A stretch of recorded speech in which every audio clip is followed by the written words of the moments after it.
All right, sorry, I wasn't sure if we were going to do the video. Hey, everybody, Jerome Armstrong here with Carnivore Muscle Ramblings. I am the guest on the one and only Jonathan Griffith's YouTube channel. You are listening live to the Composition Consultant. Today, we'll be discussing whether or not we could, or whether or not we would rather see the future or be able to change the past. And we'll also be answering your questions. So get your diet, your fitness, your health, your bodybuilding questions ready, and we will be more than happy to answer those today. So, Jonathan, aside from the terribly botched introduction job that I did, how are you today?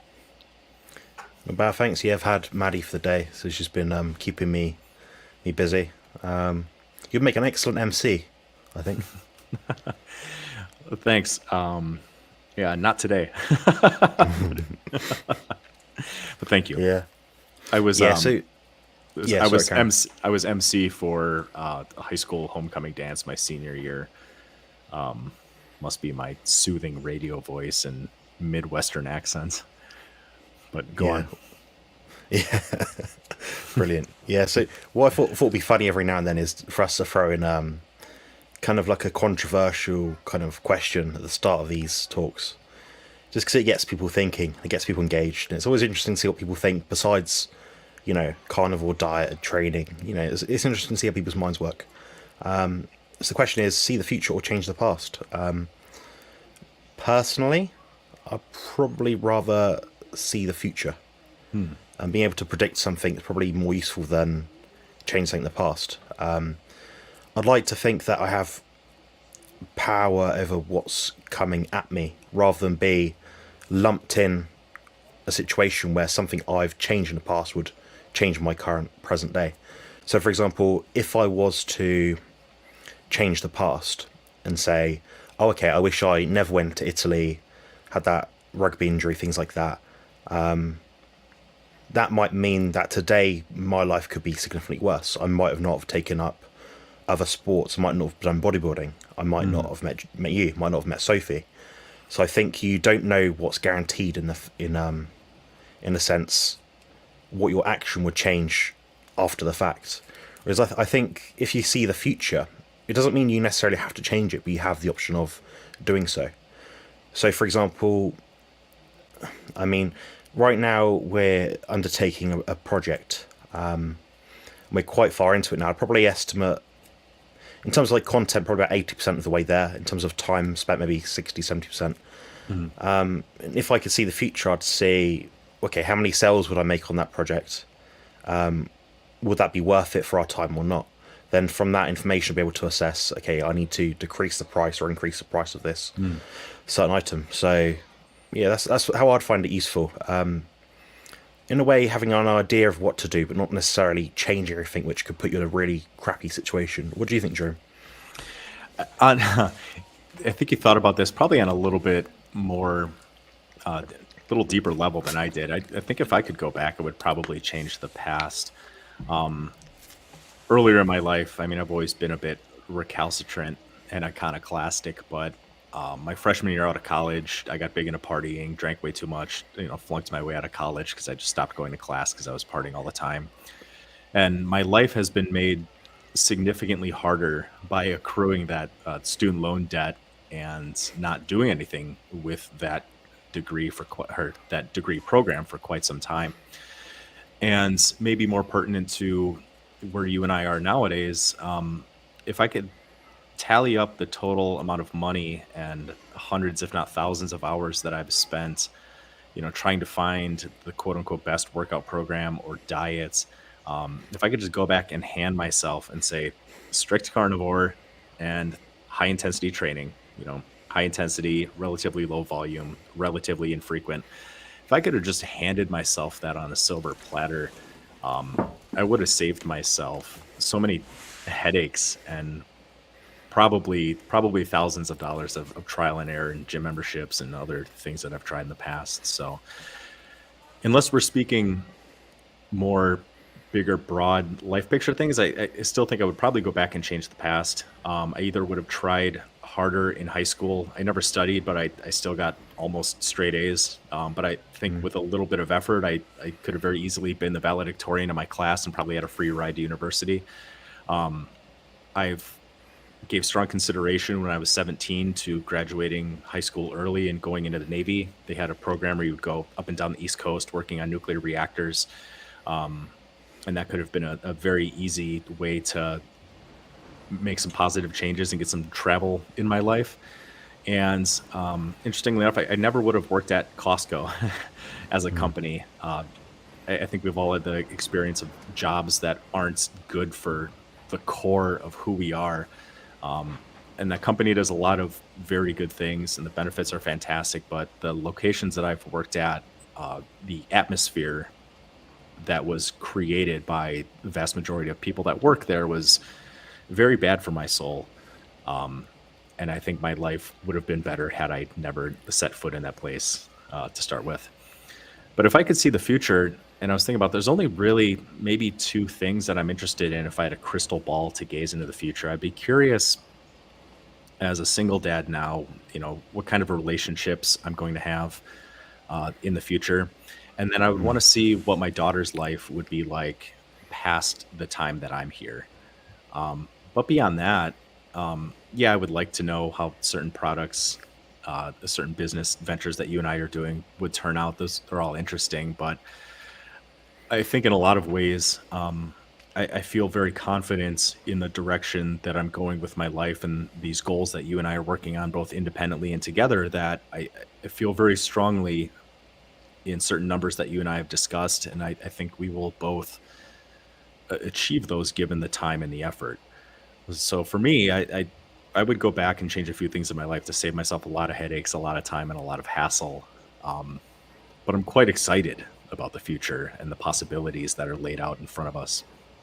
Yeah, that's a very solid answer. I completely respect that. I guess the only way we'd really know for certain what would be more impactful for our own mental well-being is to tabulate all of our experiences and tabulate all of our future potential experiences, then work out which one of those two things, whether it's changing the future or seeing the future or changing the past, would be more impactful. Mhm. What comes to mind for me is the future. Being able to see the future is probably useful, and kind of like what you said about about your daughter as well, and like me, Sophie, and the girls. I always think about what they're going to do when they're older, because although I've got an indication of what Tilly's like, she's very caring and quite affectionate, like a very warm child, very thoughtful. Makes you think, oh, what's she going to go into? Is she going to go into nursing? Because I'm thinking, like, if it's something like that, I wouldn't go into it now. Most nurses are depressed, overworked, underpaid, and miserable. So it's not across the board, but that seems to be the kind of the consensus nowadays, at least over here in the UK. Then Maddie, I don't have a clue. She's pretty much just like sucking her thumb and throwing herself on the floor all the time. So it could be anything. And Maybe she's a she's stunt man. she's still pretty young. Her personality will start blossoming before you and Sophie know it. I also struggled with this question quite a bit. You probably saw an Instagram post that I did maybe a Mm. few months ago. Like I don't believe in free will. If I was pressed really hard about it, and I won't get too into it now, but if Einstein's special relativity is true, essentially the past, present, and future are all illusory, and for different hypothetical viewers at different points in space time, any two events throughout any two places in history at different times are happening at the same time. So it's an interesting derivative of that we have the illusion of free will if that's true. But if I was hard pressed, I don't think we actually have it, but I think we ought to live our lives as if we do have free will. Yeah, I mean, we have the ability to perceive things, which is in our own first person kind of narrative that we live each day. I think for a lot of people, all these people that speak about the hypotheticals and what if I can't do this, bad karma, I don't deserve this. It can make you bitter, make your life experience worse. Hmm. So I think just take each day as it comes. As for like religious beliefs myself, I think we've had this discussion before. I wouldn't say I'm agnostic, and I wouldn't say I'm an atheist, but I wouldn't say I actually believe in a god. I don't believe there is a single entity which we worship or we came from. I think we're all interconnected in some strange way. The reason I say that is because we've got no proof or disproof for that idea. and we're so limited in our scientific scope of what we can perceive. Like for example, if you measured like I don't know, the space between my atoms which make up my body, how much is between the protons or whatever, electrons, the space might be, say it's the size of a golf ball here and I don't know, golf ball there. The distance between those two things could be thousands of miles. So what is in that space? We can't measure it, we can't see it, we can't identify it. So it'd be daft of me to say, or it'd be unscientific of me to say actually, if there was or wasn't not anything there. So it's very possible we live in multiple dimensions at once, that time is just an illusion and all these sort of things. I could be saying even more stupid things in another dimension, believe it or not. So Yeah, it's all interesting things to think about. And at least for a while, this was stuff that I was listening to, the podcast and interviews at 2 or 3 a.m. and I was trying to sleep, and probably should have been listening to soothing nature sounds, but instead, and I was like the theoretical physics and Joe Rogan podcasts.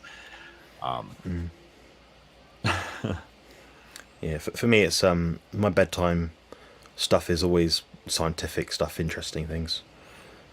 I find when I sleep, I used to be a very high. Well, so I'm sometimes highly strung, but I used to be very highly strung in the past. So I'd lay there at night and not be able to sleep. And nowadays I'm not like that at all. I can go to sleep. If I said to myself, and right now, if I led down the bed, it just went, like 5 minutes, I could fall asleep. In the past, it'd be hours, maybe 2-3 hours. Yeah. I tried to find information, listen to songs, find anything to sort of, I don't know what the word is. I'd look for like information online to kind of prove what I was thinking, to give my own confirmation bias. But now I've got a different idea. I'm kind of looking at things more broadly and trying to understand. Okay, I know this much information, but what else am I missing? If I knew everything, if I knew all there was to know about on a certain subject, people would perceive me in that such way that they'd buy all my services. I'll be recognised internationally, sort of thing. And obviously that's not true. So I'm missing something. So there's always more space to learn. So yeah, I kind of look at it from I don't know, like a glass half full kind of thing. I tried to find out more information, and that's what sends me to sleep most nights. Just doing more research. Like I'll ask you a question today, actually earlier, maybe an hour or two ago, about my training.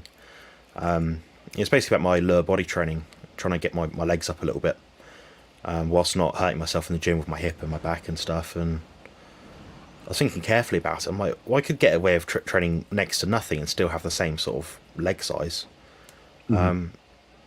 I was thinking, what can I do in the gym? And you sort of suggested to me, getting rid of the compounds, the squatting, leg pressing sort of movements. I think it's very possible. I mean, I'm probably going to try that now you said it, because I can still generate a shit ton of intensity in like leg extensions, leg curls. I don't think my legs will get smaller for it. Yeah. I might get more detail because it works more of the vastus. Oh bloody hell, what's that one? Medialis? Not the medialis, not the lateralis, not medialis. Intermedialis, maybe. Yeah. Intermedius, that's it. Yeah. We a few months ago we had a similar quad anatomy question that we both fumbled over, and it turns out we were both wrong. So yeah, that was, and that's something I'll have to think about too, because your legs, I know you have a goal where you want to add some lean tissue to your frame, but like your legs certainly aren't going to go anywhere. And at least to me, my first thought is that the fact that there's this current degree of discomfort is indicative that there's some healing that needs to take place, and it might be because I'm more than willing to accept the possibility I could be wrong. It might be a good idea to make recovery and healing a bigger priority, and then once that's feeling a bit better, then focus more on hypertrophy. But my first thought was like, there's a lot of pressure when your legs are strong. There's a lot of pressure generated through the hips and compound pressing movements. And, short of maybe adduction and abduction, which we talked about earlier, being somewhat uncomfortable, you could train legs once every 3 weeks and they're not going to get any smaller. You might lose a little bit of strength in some of your movements due to reduced, neuromuscular conditioning of those pathways of the movements, but your legs will not get any strong or any smaller by taking that prolonged time. So the way I see it, I guess I don't see what you have to lose by at least taking 2, maybe 3 months and just dropping volume, frequency, or both way, way, way down, and see if that helps. Because, I mean, really, if you hit leg extension, leg curl, and if you can do adduction and abduction relatively comfortably, what else is there? I mean, you're hitting essentially all the angles that the hips articulate, and you're addressing the functions of the quad and the hamstrings. So, um, I would worry about the sheer amount of pressure that's going to be going through your hips and through your lower back, even if you don't feel it in the moment by Mm. leg pressing, 500 plus pounds or whatever it is after the mechanical advantage, depending on the machine that you're using. Yeah, I think that's a fair point. Yeah, I mean, muscles no tension. There might be some very slight degree of stabilization that I'd benefit from doing the leg press, but we're talking about muscular growth, hypertrophy. Well, does a muscle get activated or not? Does the bulk of my quad and hamstring mass get activated by doing these exercises? Probably, yeah, because I can, train sufficiently to stimulate that. Yeah, I just thought I'd check up the picture on the screen now. So this is me probably 2 or 3 days ago. The right shoulder's still a bit tweaked, a bit messed up. You could probably kind of see that in the pose, particularly in the rear lat spread. The right shoulder's a bit pinched up. You can kind of tell. The right shoulder doesn't really raise much further than that, but usually it's a bit more symmetrical. My side triceps always going to be awful because my triceps aren't great, to be honest. My brother's got the same sort of tricep genetics. Then the waist comes in a lot more than what you'd imagine, so I'm not too concerned about that. Sure. Quad sweep looks alright. Chest needs more thickness. Delts need more size overall, especially in the front lat spread. I want to get more of that kind of like shelf look, like the roundness, like the 3D-ness. But it all takes time. I'm quite happy with things so far. But yeah, just getting rid of the pain. So Yeah. that's kind of what I'm. I'm curious about that shoulder. And it's tough because if you look at shoulder anatomy, like there's not only a number of tendons that all go through the same acromial humeral joint, but you also have, I think, two major bursa in the shoulder. One is subacromial, and I forget where the other one is. So, like the slightest bit of inflammation due to any particular condition, that inflammation pushes outwards, and then everything is affected. So, um, as much as I wish I could get you in the studio and test internal and external rotation and see how your shoulder, moves through a variety of planes, that's tough. It's tough having so many tendons and muscles attach and move through the same location. Yeah. Yeah. Yeah, I think the wider grip, like around here, the gym, the machine handles aren't very wide at all, so I'm pinched up anyway. I can use a more of a neutral grip, which is, it doesn't cause as much pain, and providing I do the top half the movement. But as soon as my shoulder goes, down, basically, I advocate full range of motion as long as it's safe to do so. Yep. It's very difficult for me to get to the bottom of that shoulder press, which is frustrating when I've got all these quite impressive lifts and now I can't do them. So I'm like having to change my metrics in a sense. So lighter weight, more reps, more times tension, very, very, very slow cadence in terms of up and down. Yeah. It's no longer like 2 seconds up, it's more like 4 seconds up, because I really don't want to be in a position where I have to rush it at all. I don't see it as useful. But yeah, anyway, I'll stop rambling about my shoulders and hips and stuff. No, now. you're good. I wish we could get an ultrasound of your shoulder.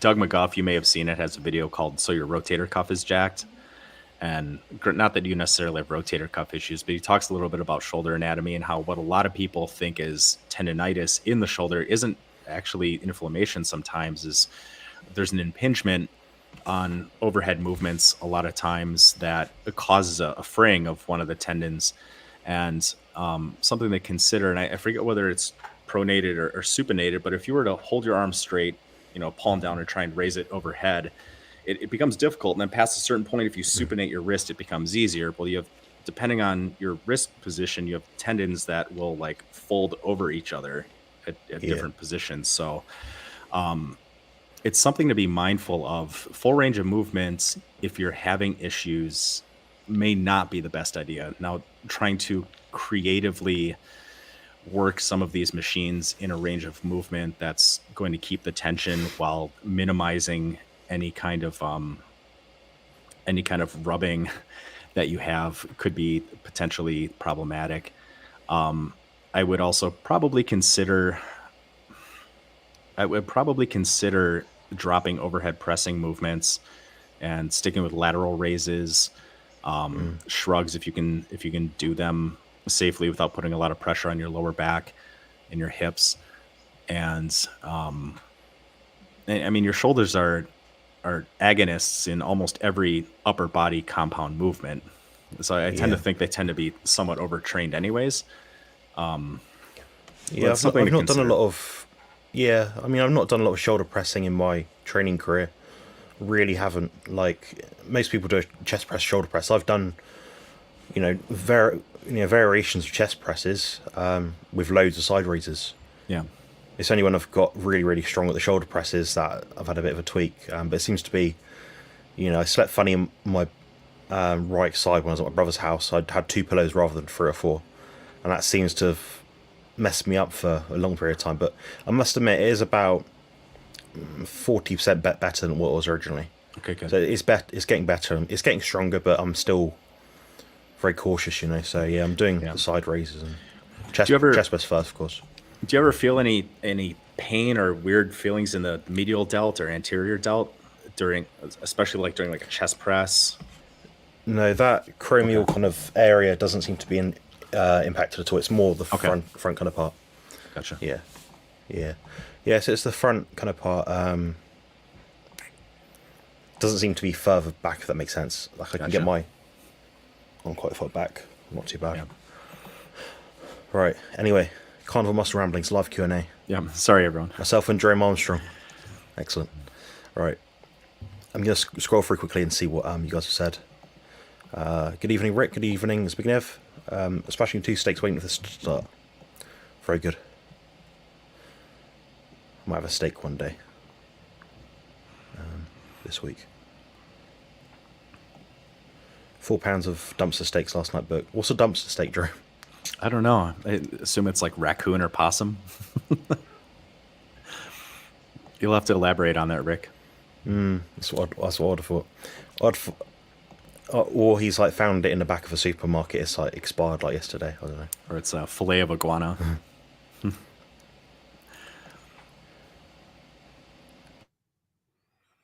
Oh, looks like Jonathan.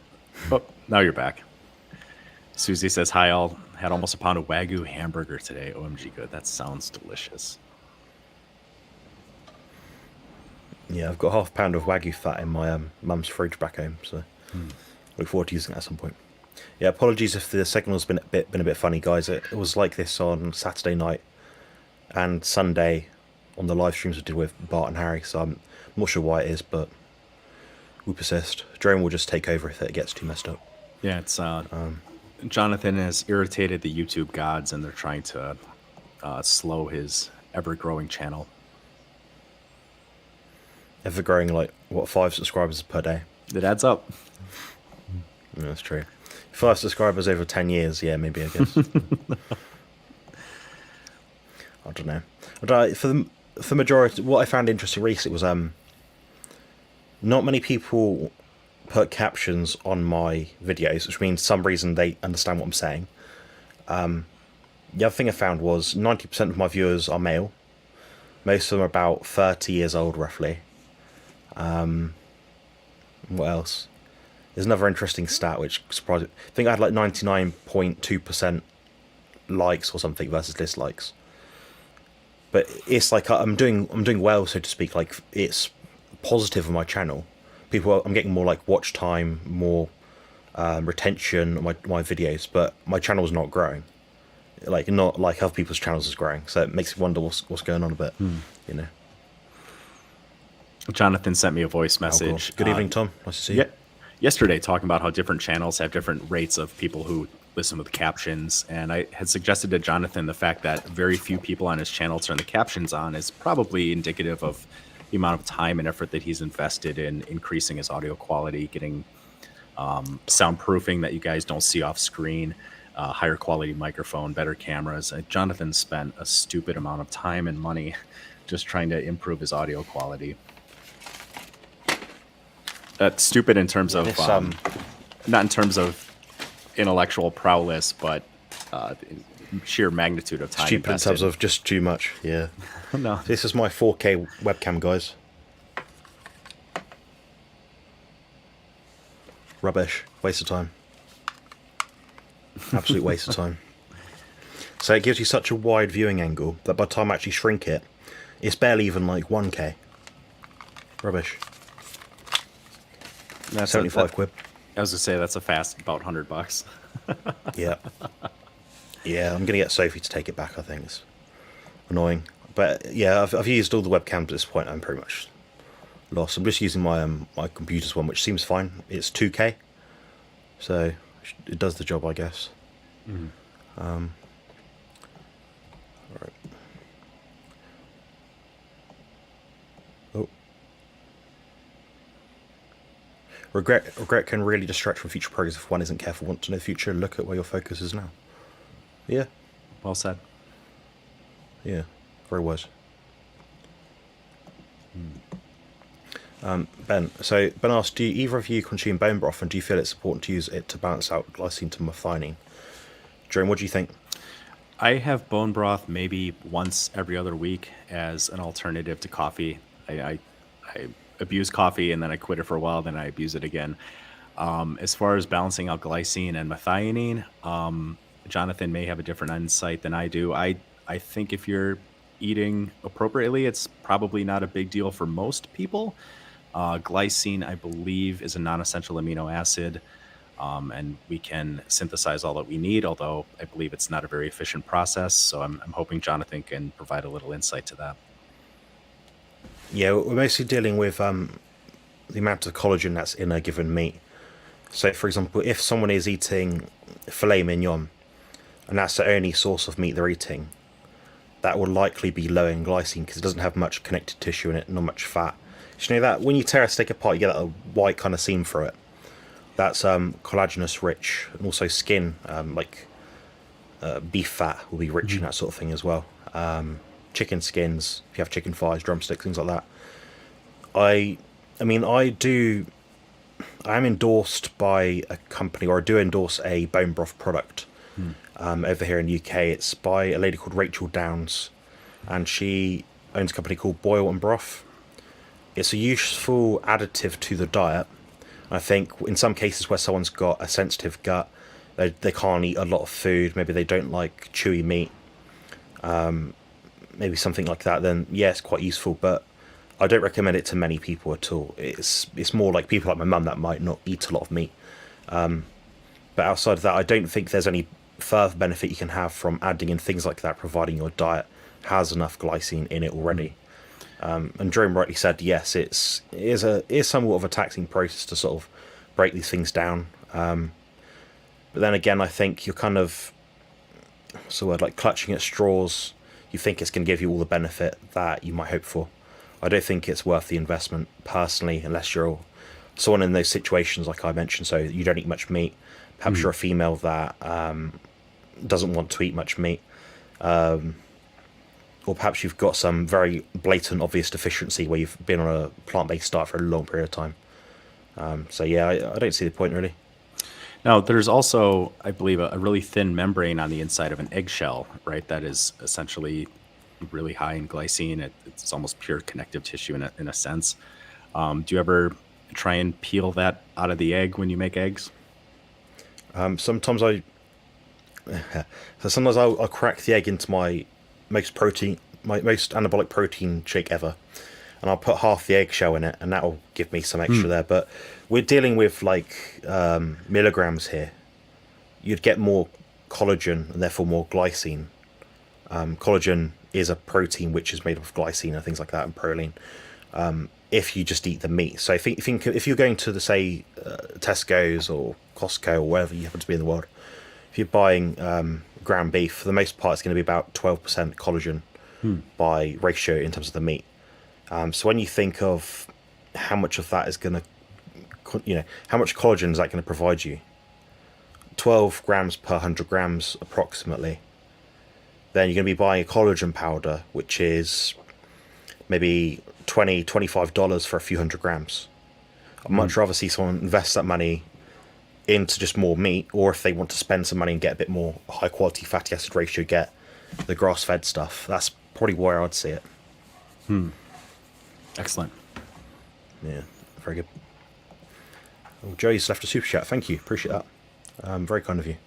Joey's been leaving super chats left, right, and centre recently. He's left some on Bart's as well, I think. Very good. So the question is, would taking milk thistle around a workout inhibit muscle hypertrophy via antioxidant effects? I know a study about this. What do you think, Jerome?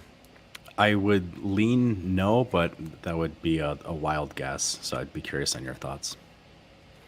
Yeah. So if people that are watching this aren't sure, milk thistle is known to stimulate bile acid production and therefore help with liver function. That's kind of why people take it.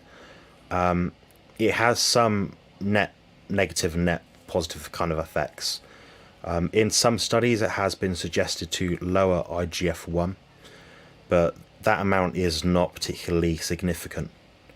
At least in human beings, when you're using it in acute phase, perhaps pre-workout. But then saying that, I wouldn't be taking it pre-workout. I don't like herbs and spices and crap in my system at that time. So the way I'd get around that would be to time it as far away from my workout as possible. So you might things like if I was to sort of optimize my day and how to use milk thistle to support my liver health, things like that, I'd probably use it with my last meal close to bedtime. That's when your liver undergoes the most detoxification that it has throughout the day. Stage 1 and stage 2. So I'd probably go that kind of route. I wouldn't be too concerned about the antioxidant effects. It's not the strongest antioxidant either. And it's funny, people, I mean, the owner of my gym when I'm back in Bournemouth, he has all of his clients, because I see the plans that he puts out sometimes on Instagram, all of them on vitamin C, at least as far as I can tell, maybe 500 milligrams to 1,000 milligrams per day. I wouldn't say it's stupid, but it's quite an outdated way to try and reduce oxidation in the body. I'd much sooner see someone do it through natural means. So ensuring your glutathione's upregulated by natural hormesis, cold exposure if you can tolerate it and you find it helpful. Grounding as well will reduce your inflammation and therefore increase your redox potential. The diet itself is not particularly anti-inflammatory, because if you're doing a carnivore diet, which I'm pretty much certain you are, then you're going to have a lower insulin amount, therefore lower amount of inflammation, better uptake of vitamins and minerals, less to go wrong basically. So I wouldn't be too concerned personally. I've used it in the past and it didn't seem to affect my gains at all. Anything to add, Dream? No, I feel like I should have been taking notes. I'll have to go back and listen to your response again. All right, I can send you the audio recording if it's any easier. I appreciate that.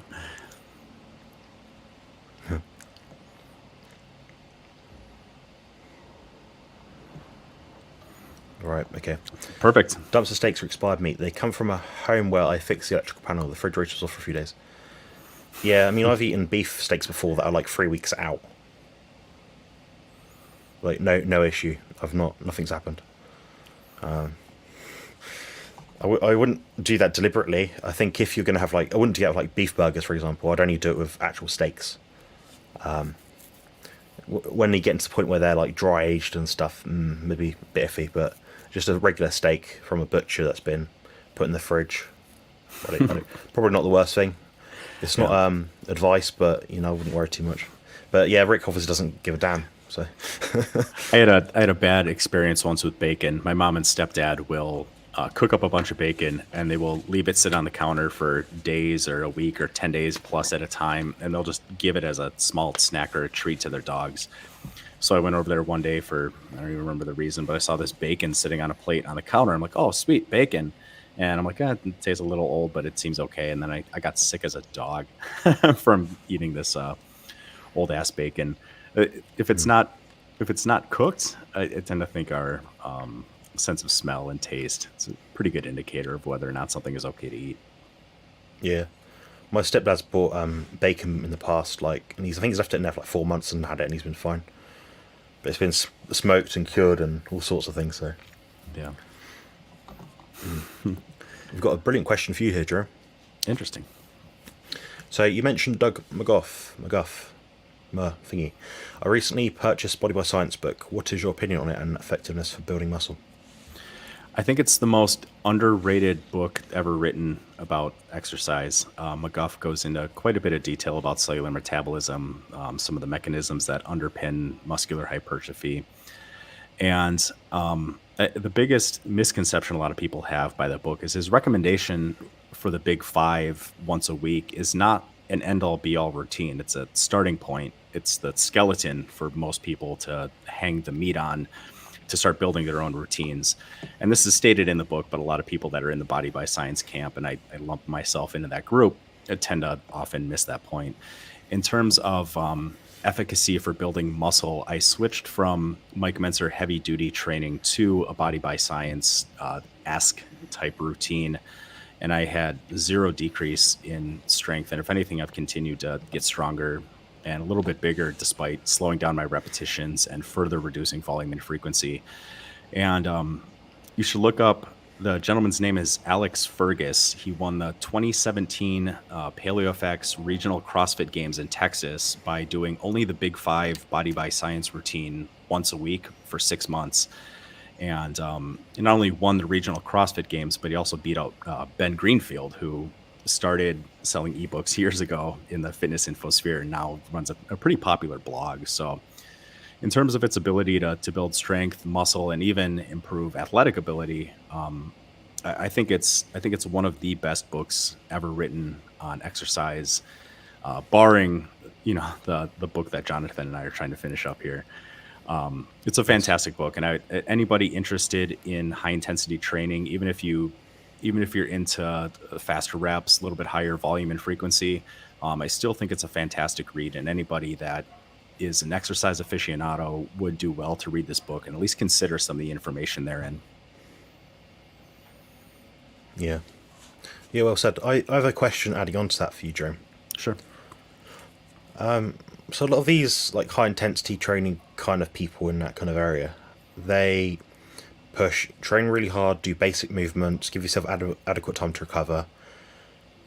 Do you see a benefit in more frequent training, provided the person can still at least maintain their current strength level? Do you think that, from A to Yeah. B, say day one versus day 8 or day 6, Mhm. you're recovering fine, your strength's going up. Should you then train from day 1 to 8 to day 1 to 7 to day 1 to 6 to day 1 to 5?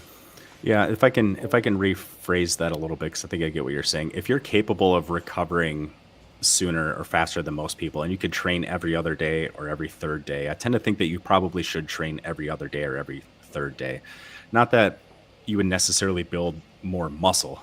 You might, but we still have our genetic limits. But in terms of cardiovascular benefits, I believe they tend to drop off a little bit sooner than atrophy would occur in muscles. Yeah.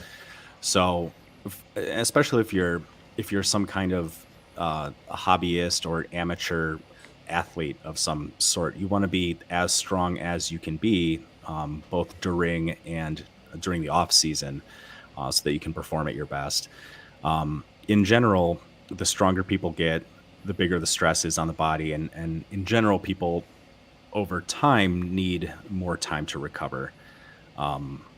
But if you can get away with training 3 times a week and you continue to make progress, and you're feeling good, and you have no indication in terms of just general malaise or fatigue or lack of a desire to train, then yeah, I would say train every other day or every third day or whatever you believe that your recovery ability allows for. I would train as often as you feel you can. Okay. Yeah, I'm noticing that more myself. I mean, I like to train 4 times a week, but some weeks I'll train 3 times because that's the kind of time that I have available. But I don't think I grow any less because of it. Mhm. I really don't. And I think even then, 3 times a week may be too much, assuming I wasn't injured in a way. If I could train at full capacity and do what I wanted to do in the gym each time, I think 3 times a week would be the limit, really. Probably somewhere similar in terms of recovery as you, I think, Jerome. Yeah, and it's tough because we have to put our own anecdotes with our own experience, with our own training results and our own physiques within the context of the limited amount of information that can be discerned from scientific studies. And there was a gentleman that sent me an article via email that he wanted me to review, and we looked at one of the studies that looked at training, I think, once a week versus 3 times a week. And over the course of the year, I think it said something like training 3 times a week only produced, a couple percent better results compared to training once a week. So if you enjoy it, if you love training, if you love that feeling of being in the gym and you like the mental and emotional release and focus and effort that goes into that, by all means do it. But a lot of people think that if they don't go to the gym 3, 4, 5 days a week, that they're never going to see the results that they think they're capable of achieving, and that's simply not true. So there's the objective amount of time and recovery ability that our bodies have, but that also has to be weighed into the balance of our own personal preferences and how we want to structure our lives and spend our time. Yeah, I agree. I think having like a ballpark figure of how much you want to train each week, after the kind of settling in period, maybe 6 months to a year, you kind of know, okay, 2 times a week is too much or too little, based on what you can recover, how you can recover. Assuming you know all the basic principles of training, how to train hard and effectively, then yeah, you can give yourself a ballpark figure. Myself, I could probably do 3 to 5 sessions per week and do 3 1 week and 5 the next week, but that you'll never be able to equate it to what is optimal because you've got such a variance. Mhm. But for me right now, about 4 times a week seems to be about it. Yeah. So yeah, yeah. Cheers for that answer. I appreciate that. I was just curious what you said. Someone like myself is a bit more advanced, quite a high fat-free mass index. Am I going to benefit from having one workout a week for legs, or is two better? Like, because I can recover quite quickly. Like my soreness goes down, my strength is pretty much steady, linear in most cases. So Yeah. And it's interesting because as we get closer to our genetic potential, um, the amount that our training is effective essentially it drops down almost to zero because we have if this is the amount of muscle that we're capable of building across a lifetime, you'll get this much in like the first year, and then the next year you'll get closer, and maybe 3 years in, you're just eking out that last 5, 6, 7% to where when you've been doing this, we've been lifting weights 10 plus years like Jonathan and I have. I mean, we are sometimes putting in a tremendous amount of effort and feeling that we need to optimize our diet and our recovery and supplementation to get one more rep sometimes. And that one rep or the extra 5 to 10 seconds time under load can take months sometimes to put on. Um, so really at that point, when you're that close to actualizing, your genetic expression, is there a big difference between once, twice, or 3 times a week? I tend to think not.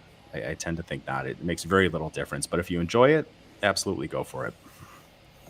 yeah, thanks. I appreciate that. Yeah, I just kind of mentioned the fat-free mass index things because we had two members of our previous Carnivore crew group, the £15 per month Facebook group that we're running, and they both kind of asked me roughly, how close am I to our limit? Am I near it or not? And I looked at their fat-free mass index, and it seemed like they're somewhere between 20, 21, 22, to the point where someone starts to look unnatural. You might say 26, 25 plus.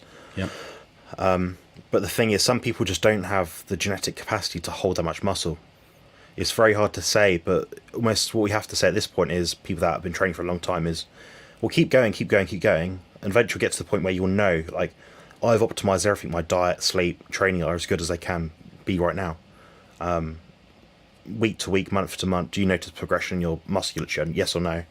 If the answer is no, then it may just be your genetics don't allow for that. Yeah. Seeing people on the street screen is very different. Like I've seen Jerome and Jerome's seen me. Like the way we appear in person next to standard sized people is quite strange.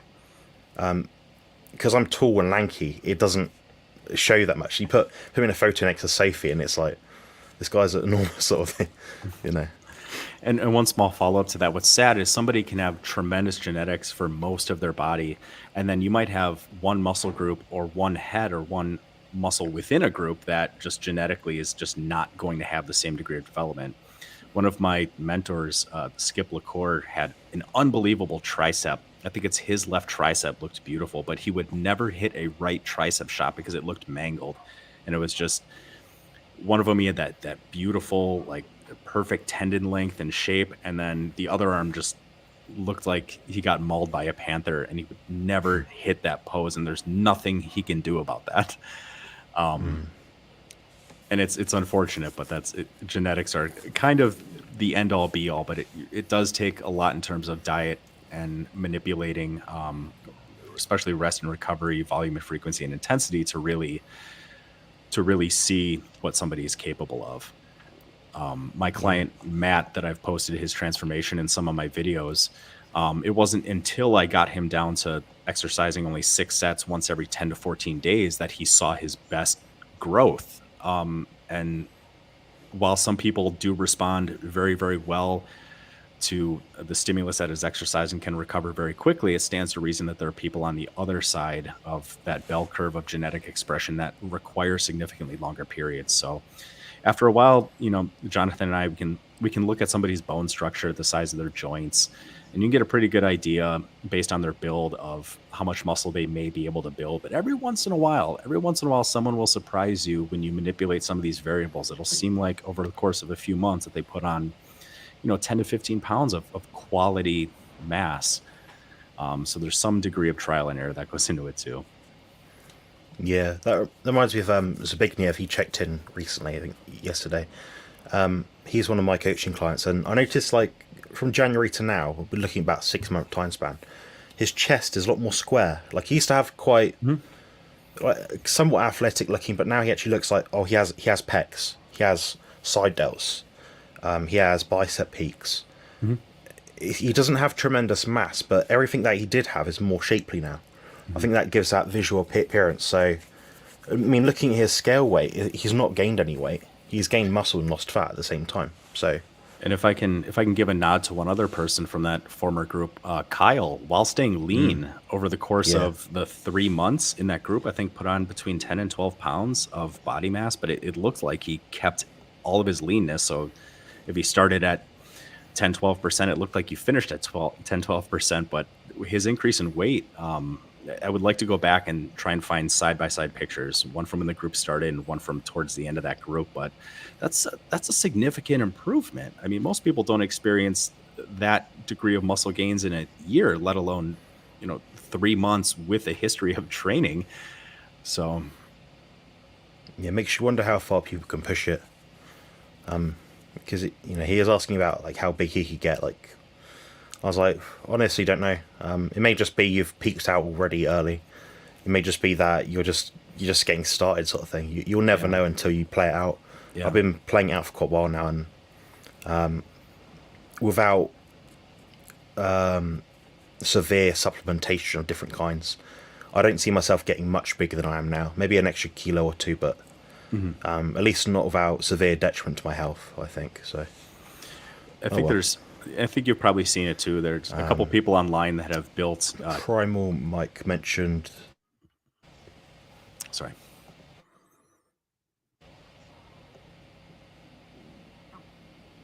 No, carry on, sorry.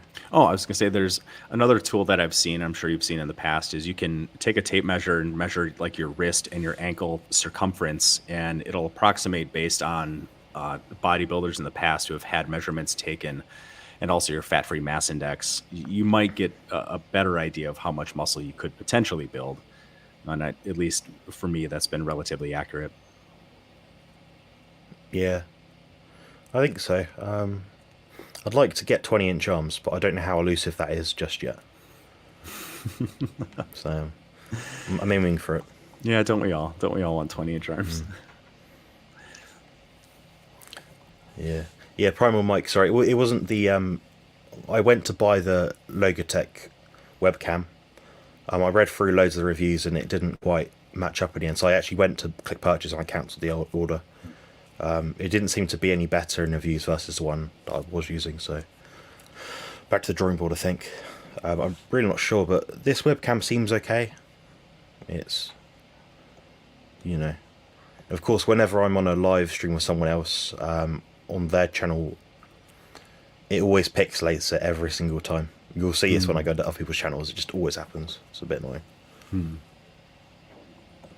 We've got Vincent on today. I think Vincent's a new member or new subscriber. Excellent.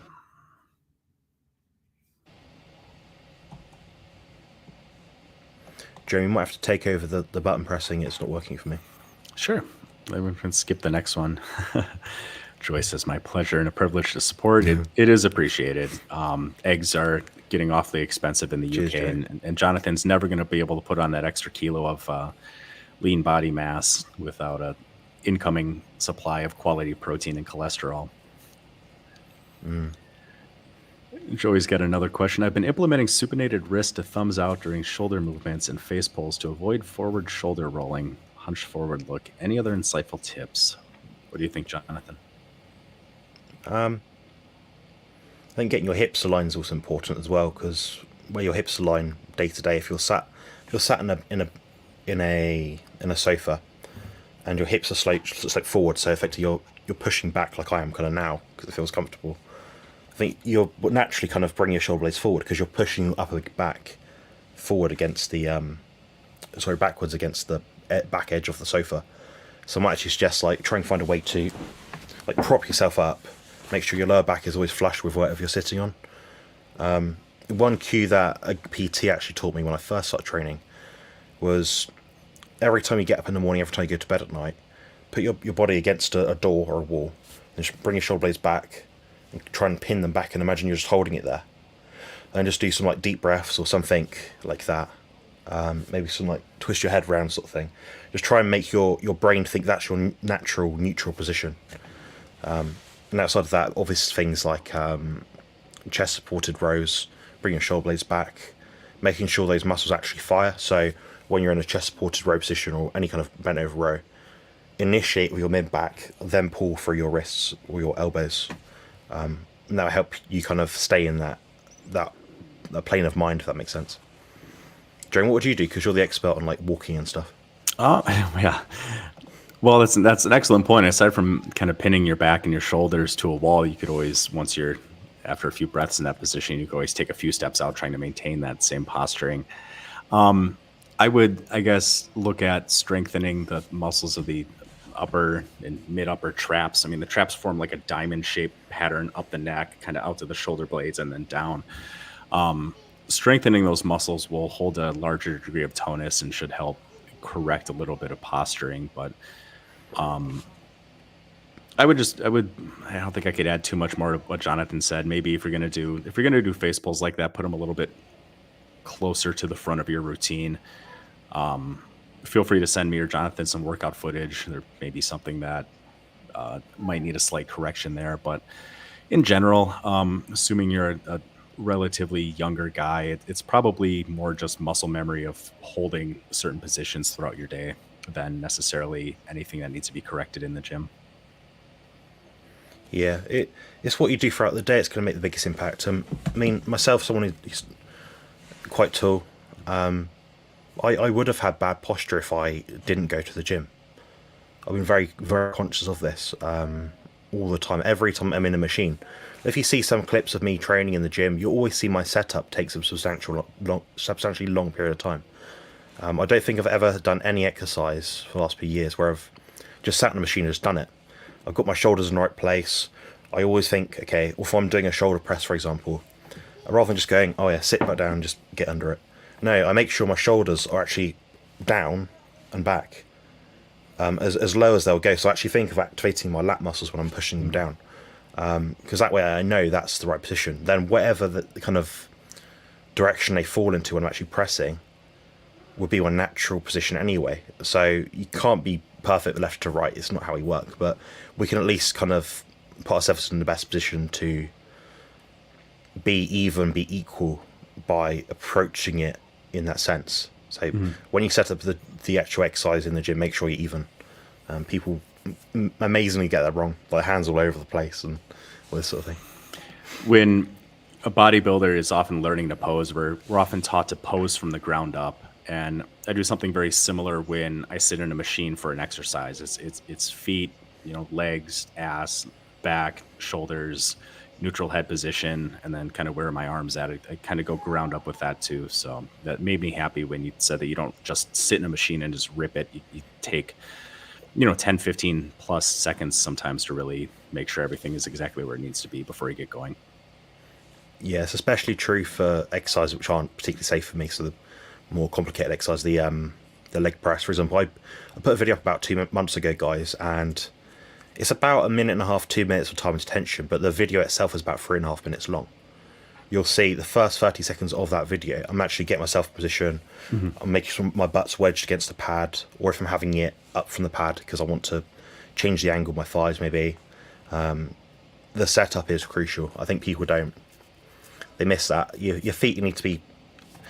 One thing when I'm pressing with my feet is I make sure my toes are stretched out, then I put them against the pad. It seems like a peculiar thing to do, but I notice people will have scrunched up feet. Then if one side of the foot's a bit scrunched up more naturally, they go like that maybe. Then when actually pushing against it, they'll look at their shoes for like the line where they're balanced to make sure they're even. But if if one foot is up here and one's down here, you could be getting like an inch difference there, and that will then translate to different kind of tension put through your quads, your hips as well. So, I mean, I say to people training in shoes because I don't like barefoot training personally, but make sure you've got a good toe box space if you're going to wear those sort of shoes. That's what I do. Yeah. At least if you're at a commercial gym, if you have your own place, you can train in, I don't know, jeans and sandals if you want. Flip flops or something. Yeah. Yeah. I put training footage. It's an in Classic. joke. Jonathan's new Carnivore Crew paid private Facebook group. I put some training footage of me doing a leg press, and I was wearing jeans, total dad outfit, but I was the only one here, and I like the feeling of compression in my legs when I do compound leg movements. So I always wear jeans for those, but I was taking a little bit of flack Yeah. for that. Jonathan, is your clicking power back, or do you want me to go to the Yeah, I've seen people wear much worse things in the gym. You should see what I wear for leg day. I've seen some of the wild kind of spandex pants that you wear. I don't know where you get those. Gymshark or something.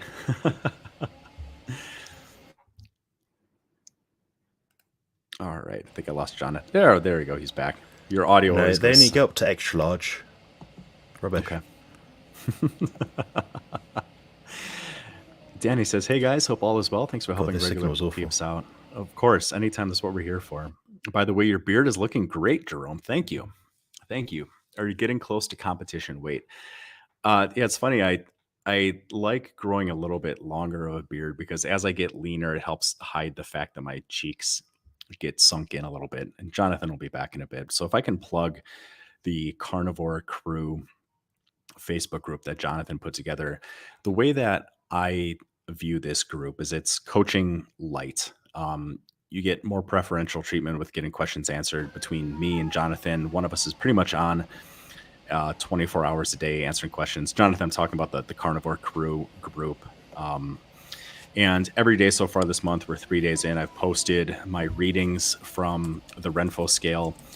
And for those unaware, Jonathan is going to be coaching me for a bodybuilding show in November, but I've got 25 days now until he and I start working together. We're going to start 16 weeks out, and I'm a little more doughy than I would like to be. So I'm doing a pretty hard cut for, almost a month now to try and get my body fat down to a little bit more of a respectable level before he and I get started.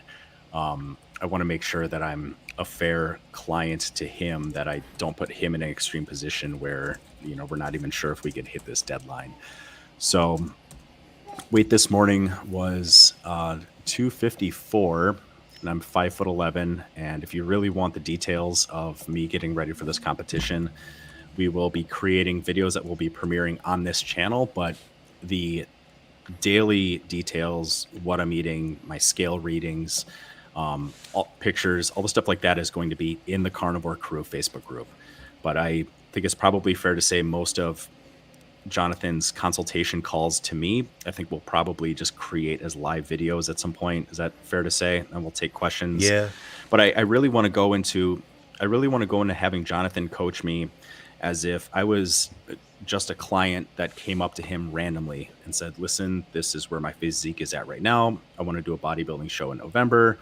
I think I'm lean enough to get there.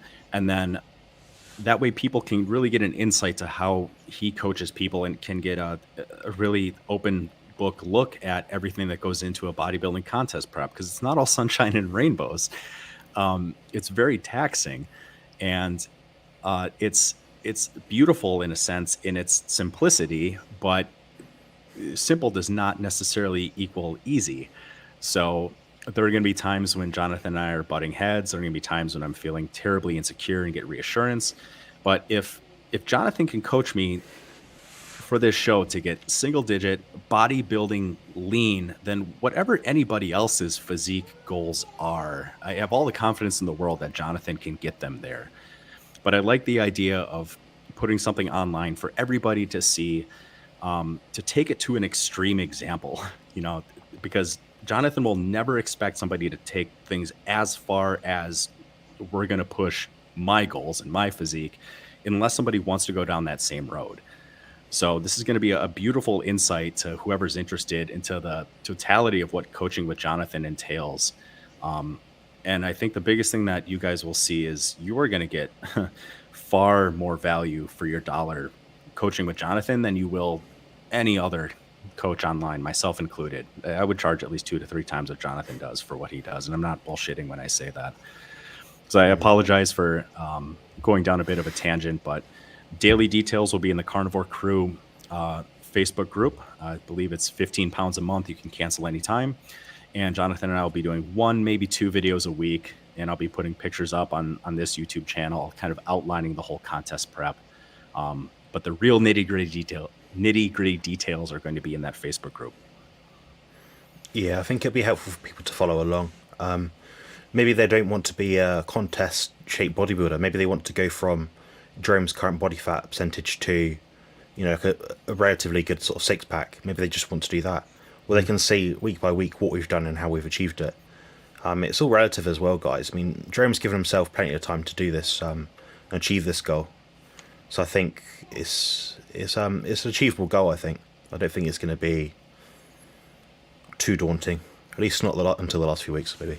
Yeah, there will be times. And contest preps I've done in the past, and I always kind of go back to this. That last, especially the last week or two, I'm just a mess. There's no energy, kind of crying for no reason. Your hormones are jacked up. You feel like you look like garbage. You have nightmares that you're going to the fridge and you're eating indiscriminately. You can't sleep. Everything hurts. It hurts to walk. It hurts to move. You don't want to shower too close to the show because you're afraid it's going to make your skin absorb a bunch of water and you're going to lose all your cuts. It's horrible. And I can't wait to show you guys all of that. But it's so exciting and fun at the same time. I think for the last month as well, I'll jump in with you. Excellent. I'll do a mini cut. Try and get down to I think 7 or 8% body fat's quite attainable for me. I probably wouldn't stay there, but it'd just be interesting to see what you can achieve in 4 weeks if you just put your mind to it and do the work, really. Oh yeah. Apologise for the signal if it keeps cutting out, guys. Seems to be on my end. Oh, Ben, that is an excellent question. Oh, Jonathan's back. I feel my recovery significantly accelerated once I moved to the carnivore diet. Any thoughts? Jonathan, what do you think? I think one thing is you're giving your body exactly what it needs and getting rid of the things that it doesn't need. And when you do that, you by default make your body more efficient. When your body's more efficient, it's going to be more adaptive because it's got less problems to work against. For example, if you're eating foods that your body's not meant to tolerate or deal with, so say you're eating in the past maybe porridge oats for your breakfast with, I don't know, some soy protein isolate or some vegan blend of protein, that's going to wreck your guts. Your energy's going to crash. Your blood sugar's going to be all over the place. You're going to have gut microbiome issues. Your gut permeability will increase. You'll be less receptive to the nutrients that you are taking in. Your recovery is going to be worse. You're going to sleep worse. You're going to be more congested. You're going to be probably less fitter because you won't be able to breathe as effectively because you're more congested. So all these things come into play, and I think as much as it's like, oh, you have more protein in your diet than you might have had before and things like that, I think it's all the things that the diet gets rid of that makes all the difference. So it makes you sleep better.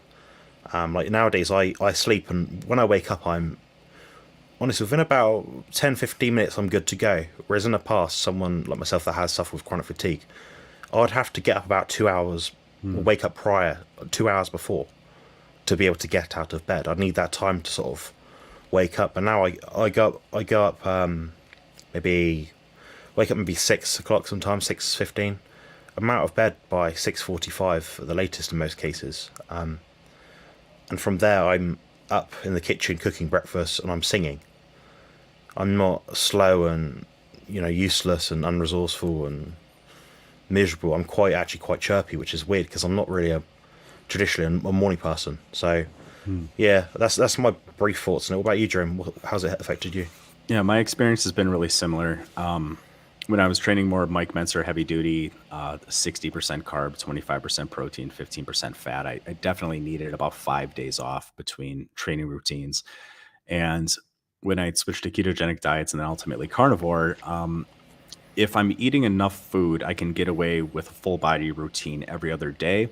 In general, I'm better every third day if I do a full body routine. And then sometimes just because of my schedule, I can't train quite as frequently. But I agree. I think a lot of it, if I had to ballpark a number, maybe 2/3 has to do with the elimination of toxins or things that are affecting your ability to absorb nutrients. And I think a potential increase in dietary cholesterol plays a huge role too. And I'm reminded of a study where burn victims were given 36 eggs a day.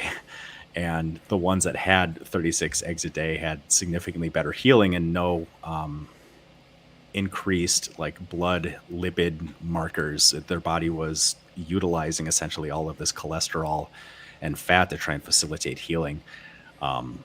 So I think it's a little bit of both, but yeah, I've had the same experience, and what an awesome feeling that is, right? When you feel like you really kind of nail your recovery and your sleep. Yeah, yeah. There's more, things like eggs as well. On that note, there's phospholipids in there, lots of choline and things which impact your nerve conductivity and nerve healing. A lot of people have, I would imagine, especially people that train, have some degree of nerve damage in some senses. So being able to have more resources on board to recover those nerves and tissues and parts of the brain would only improve your recovery, I think. It's kind of an extrapolation there. It's not really based on hard science that I know of, but it does seem to make sense. And the same was true when I was recovering from spine surgery. The fusion itself that I had recovered very quickly. And I'd say now at this point, with my high dietary intake of eggs, cholesterol, all those sort of things, saturated fat, it's definitely improved that part of my spine. I now have the flexibility in it that I can sort of do what I want near enough. The strength isn't there still, but how it functions, how it feels. I mean, I sprinted for a few seconds a week or two ago, Tilly Sports Day. I didn't actually have that much pain. I was quite surprised because most people aren't doing anything like that for the rest of their life, perhaps. So yes, I think the eggs comes into it. A lot of people can tolerate them. Just getting rid of all the dogma as well helps, and being more positive. The idea that we're in a mindset now where we kind of accept, okay, all these things we thought were bad are no longer bad because the science doesn't show that. We're more relaxed now because we know we have to eat. There's no more second guessing. There's no thought process and what's the word, like thought anxiety where you have to, oh, I need to add 50 grams of carbs here, 20 grams of fat here. Oh, I need to reduce an extra this, take this supplement to get rid of this and add on to, there's less stress. So I think that comes into it as well. So less stress, less problems, I think. Yes, that concludes my answer, I think. Awesome. I think Declan has had the same similar experience when switching to carnivore. I think he's noted that his recovery seems to be quite a bit better. That's good. Let's see, Declan says, "Hello, gents. I made it." Hello, gents. Hello, Declan. Rick says, "Good to see you." Declan's recommendation for time static contraction scapula retraction. It sounds brutal. Time static contraction, if properly done, is extremely intense, and it's not fun. It's not fun. It's very tough. There's no rest, is there? It's all It's taxi one shift system. It's one continual contraction over approximately 90 seconds with progressively increasing intensity to where the last 15 to 30 seconds is as hard as you dare to contract. And if you're not, breathing heavy and like shaking during that last like 15, 30 seconds, you're probably not going hard enough. It's brutal. Declan says, "Jerome, when you start working with new untrained clients, do you do any form of break-in training to acclimate them?" Yeah, I made the mistake a couple of weeks ago with a new potential client. I just got a weird vibe from her, so I put her through the ringer and I worked her hard, like hard forced reps, static holds, negatives. I went just balls to the wall on this lady, and she did not come back. She had to go kayaking with her family the day after her initial training session, and I guess she was so sore that kayaking with her family was not pleasant at all. So normally when working with new clients, probably over a minimum of 4 weeks and maybe upwards of 6 or 8 weeks, I gradually ramp up the intensity. The first workout, I usually let them go to their perceived limit of what they think a failure is, or when they think they've had enough. And then I'll try and give them a little verbal instruction to push for one, maybe two more repetitions. Second or third training session, I might give them just a little bit of assistance to make it a slight forced repetition. And then by week 6 or 8, when they hit concentric failure on their own, I mean, all of my clients from age 15 to 87, all of my clients do some kind of set intensifier almost every single set, every single workout. But yeah, don't the soreness can be way too much initially. Don't push people that hard. Don't push yourself that hard if you've had a prolonged layoff from training, or if you're new to some movements, or if you're new to some of these set intensifiers. Don't go balls to the wall right away. You're gonna feel it for the next 2 to 7 days, and for most people, that soreness is not worth it. What about you, Jonathan? If you have a new coaching client who is brand new to, maybe not brand new, but somewhat experienced with strength training, so they're at least somewhat familiar, do you do any kind of intensifiers right away? Are you more concerned with just trying to get training footage of them that you can critique? How do you go about that? I think for the most part, I mean, when I'd be coaching you, for example, Jerome, I'll be looking at the training footage. I'll be looking at the really fine details, the nitty gritty stuff, which wouldn't make a difference for 99% people. With the average person that I'd be working with, it'd be looking at, are they doing the exercise properly? Is their setup correct? Are they activating the right muscles in the right kind of order? Is their form strict? Is there any indication from their feedback that an exercise isn't working for them? If so, I wouldn't necessarily just change it because it doesn't work for them. I'd want to know why. Is it a mechanical issue with their body, structural issue? Is it the grip? Is it the width, the stance? Is it the attachment itself that they're using or holding on to? I look for a lot of different kind of things like that. I don't see many cases where I'd really be adding in intensifiers. At least not. I mean, for you, Jerome, I probably would add in a few things here and there, but it wouldn't be an every week kind of thing. It wouldn't be something, a hard and fast rule. Oh, okay, every time, I don't know, your calves aren't good or whatever body part happened to be. I wouldn't say, oh, therefore you need to do an intensifier every time. Sure. It might be that if you did that every time, you might actually end up going backwards. So I might try it and see how you feel. Do it maybe 2 times in a row. Does your strength go up? Does your time to tension go up? Things like that. Then from there, I'd then keep it going. But other than that, I wouldn't necessarily add in many intensifiers. Break-in training. Just getting the form right, I think that's the most important part, and making sure the muscles are activating. I think that's the key part. Because I see so much footage, like in maybe months prior, and I think they've not got the right angle here. it's frustrating because you're trying to find the right kind of videos online to show the person, because I'm not working with people in a studio. I don't train people in a studio. So I can't physically show them. I have to give examples of what I think is good based on other people's videos online. So yeah, when I make someone's plan, I usually send them some videos that I've done online, maybe look through those. That's the sort of technique that I'd look for someone to do. Yeah, that's about it. And train to failure, not necessarily. I mean, I get people to do what I call technical muscular failure. So that's with the idea in my mind that they have trained in the gym for quite a long period of time. If they're not in that kind of position, then maybe I'd get them, like Sophie initially. I didn't get her to do any intensifiers. It's just do three sets of 10. You know, if you do an exercise, a movement 30 times, chances are some of those muscle fibers will activate in the right kind of way. Then as you get better at activating, you've learned that skill, because training is a skill. Then you can start to refine it a bit and reduce it, increase time to tension, mess around with grips, widths, stances, intensifiers, all that, reps, sets. You'll find you don't need 3 sets of 10. You might be doing 1 set of 8 or 9 or something, you know. Yeah. Good question. Excellent. Declan then says, Jonathan, interested to hear a brief overview of your current routine and training frequency. Okay, good question. Yeah, so I'm training about 4 times a week at the moment. Very occasionally I'll do 3, but that's not my preferred amount. I like to train 4 times per week. Frequency, I'd say for the most part, over the last few years, I've trained push, pull, legs.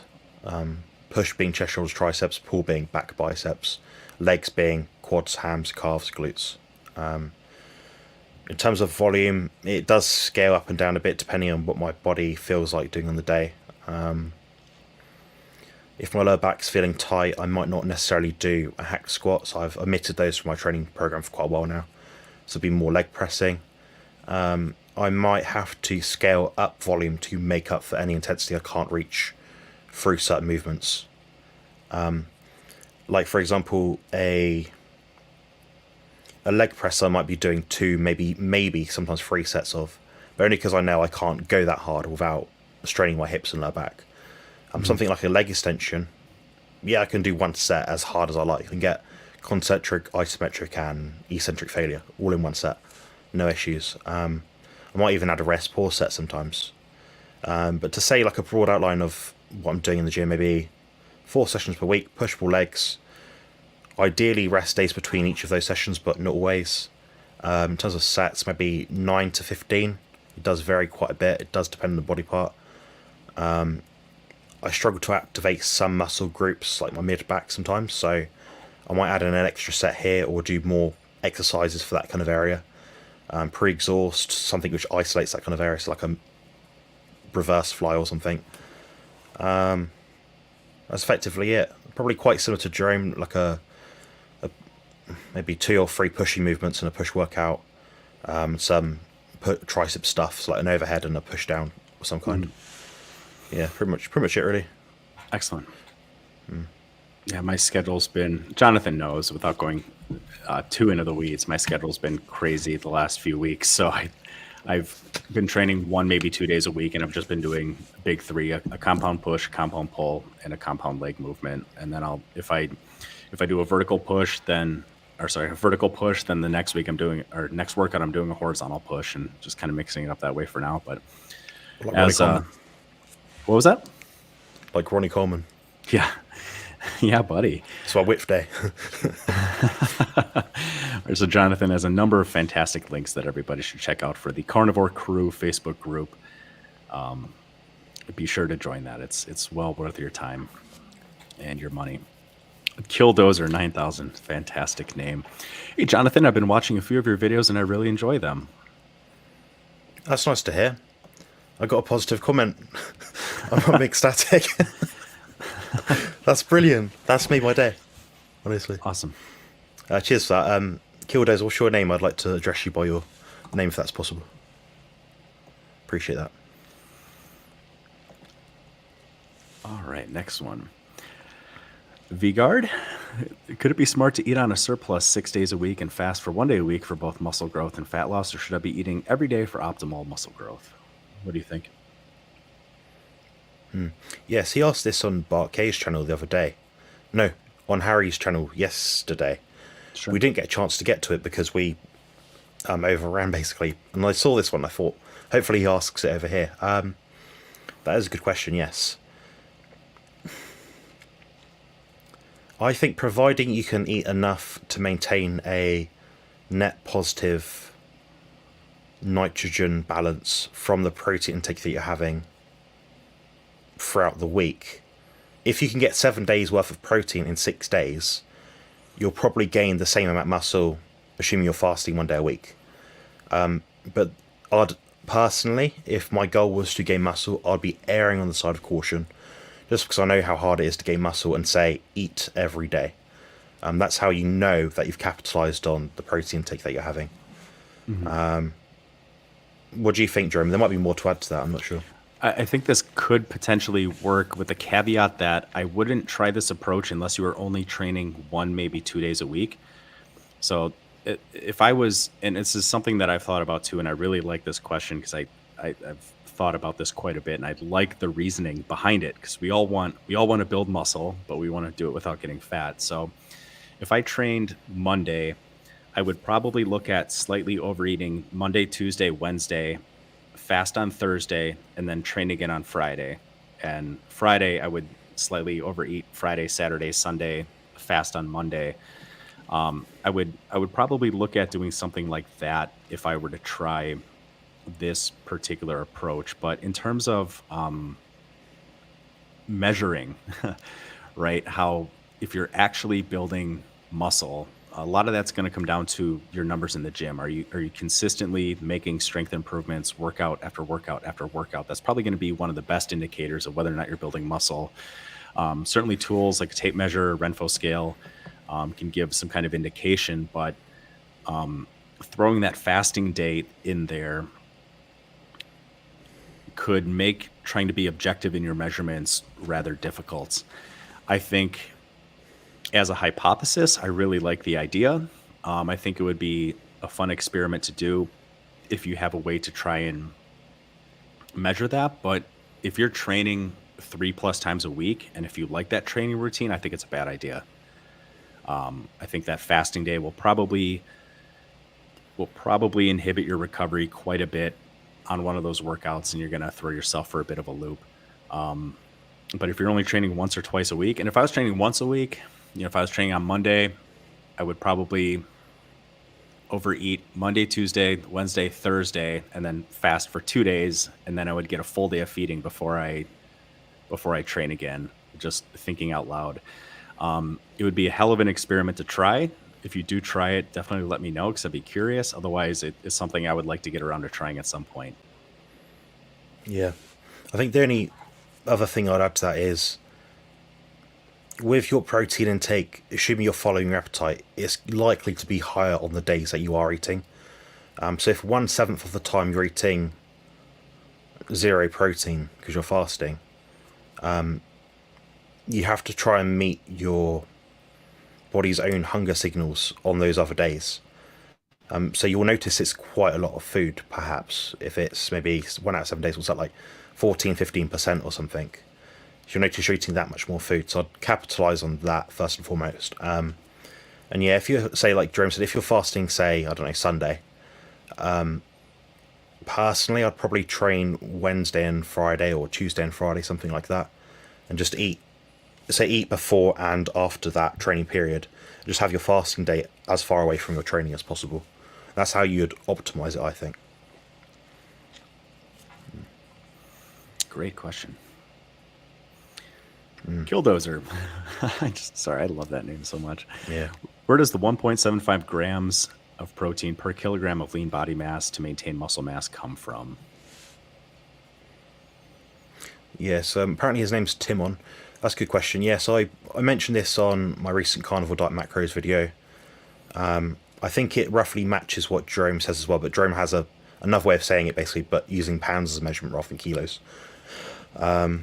It comes from what Bart Kay said to me about 6, 7 months ago. My experience, it seems to be about the middle ground of what the good science seems to say. Now, there's lots of different numbers online. So you'll see, okay, you need 1.2 grams per kilo of body weight. You'll see anything up to 4.4 grams per kilo of body weight. I think most of the data, in terms of like the decent studies where they've measured, did someone make progress or not, were they athletic, that sort of thing, seems to be between 1.5 and 2. So I think 1.75 is about bang in the middle. It's the most conservative yet effective amount. I think 1.5 might be a bit too low for a lot of people, but 2 might also be too high. So 1.75 seems to be where I think is that middle ground. And adding on to that, I mean, Bart K does say there's like a 5% plus or minus variance on that. Personally, I tend to disagree based on my own experience, just because I'm eating around 250 grams of protein a day at the moment. And I'm very slowly adding on muscle mass. And I don't seem to feel that horrendous for it. Now, if I'm having, say, 300 grams of protein, which might put me at maybe, I don't know, I'm 110 kilos right now, 111 kilos maybe. I dread to think how much it is. Maybe, if I was to have, say, 2.5 grams per kilo, that would put me too high, I think. My digestion might suffer. I might then tend to undereat fat. I might not train as effectively because my digestion's slower because I'm having so much mass of protein. So it's that fine balance where you get enough to fulfill your body's requirements to stimulate protein synthesis, this, that, and the other. Also, not so much that you're getting some kind of excess gluconeogenesis. And saying that, it's unlikely to become fat from protein because it is so satiating. And there is processes that the body has to go through in order to turn it into fat. When you eat fat, it immediately turns into adipose tissue, then is used as energy. When you eat glucose, circulates into the bloodstream, then you'll either oxidize it at that point in time or be stored in glycogen. Then if you have an overspill of glycogen, then it will turn to adipose tissue. Protein seems to be more complicated, so it's less likely to make you fat.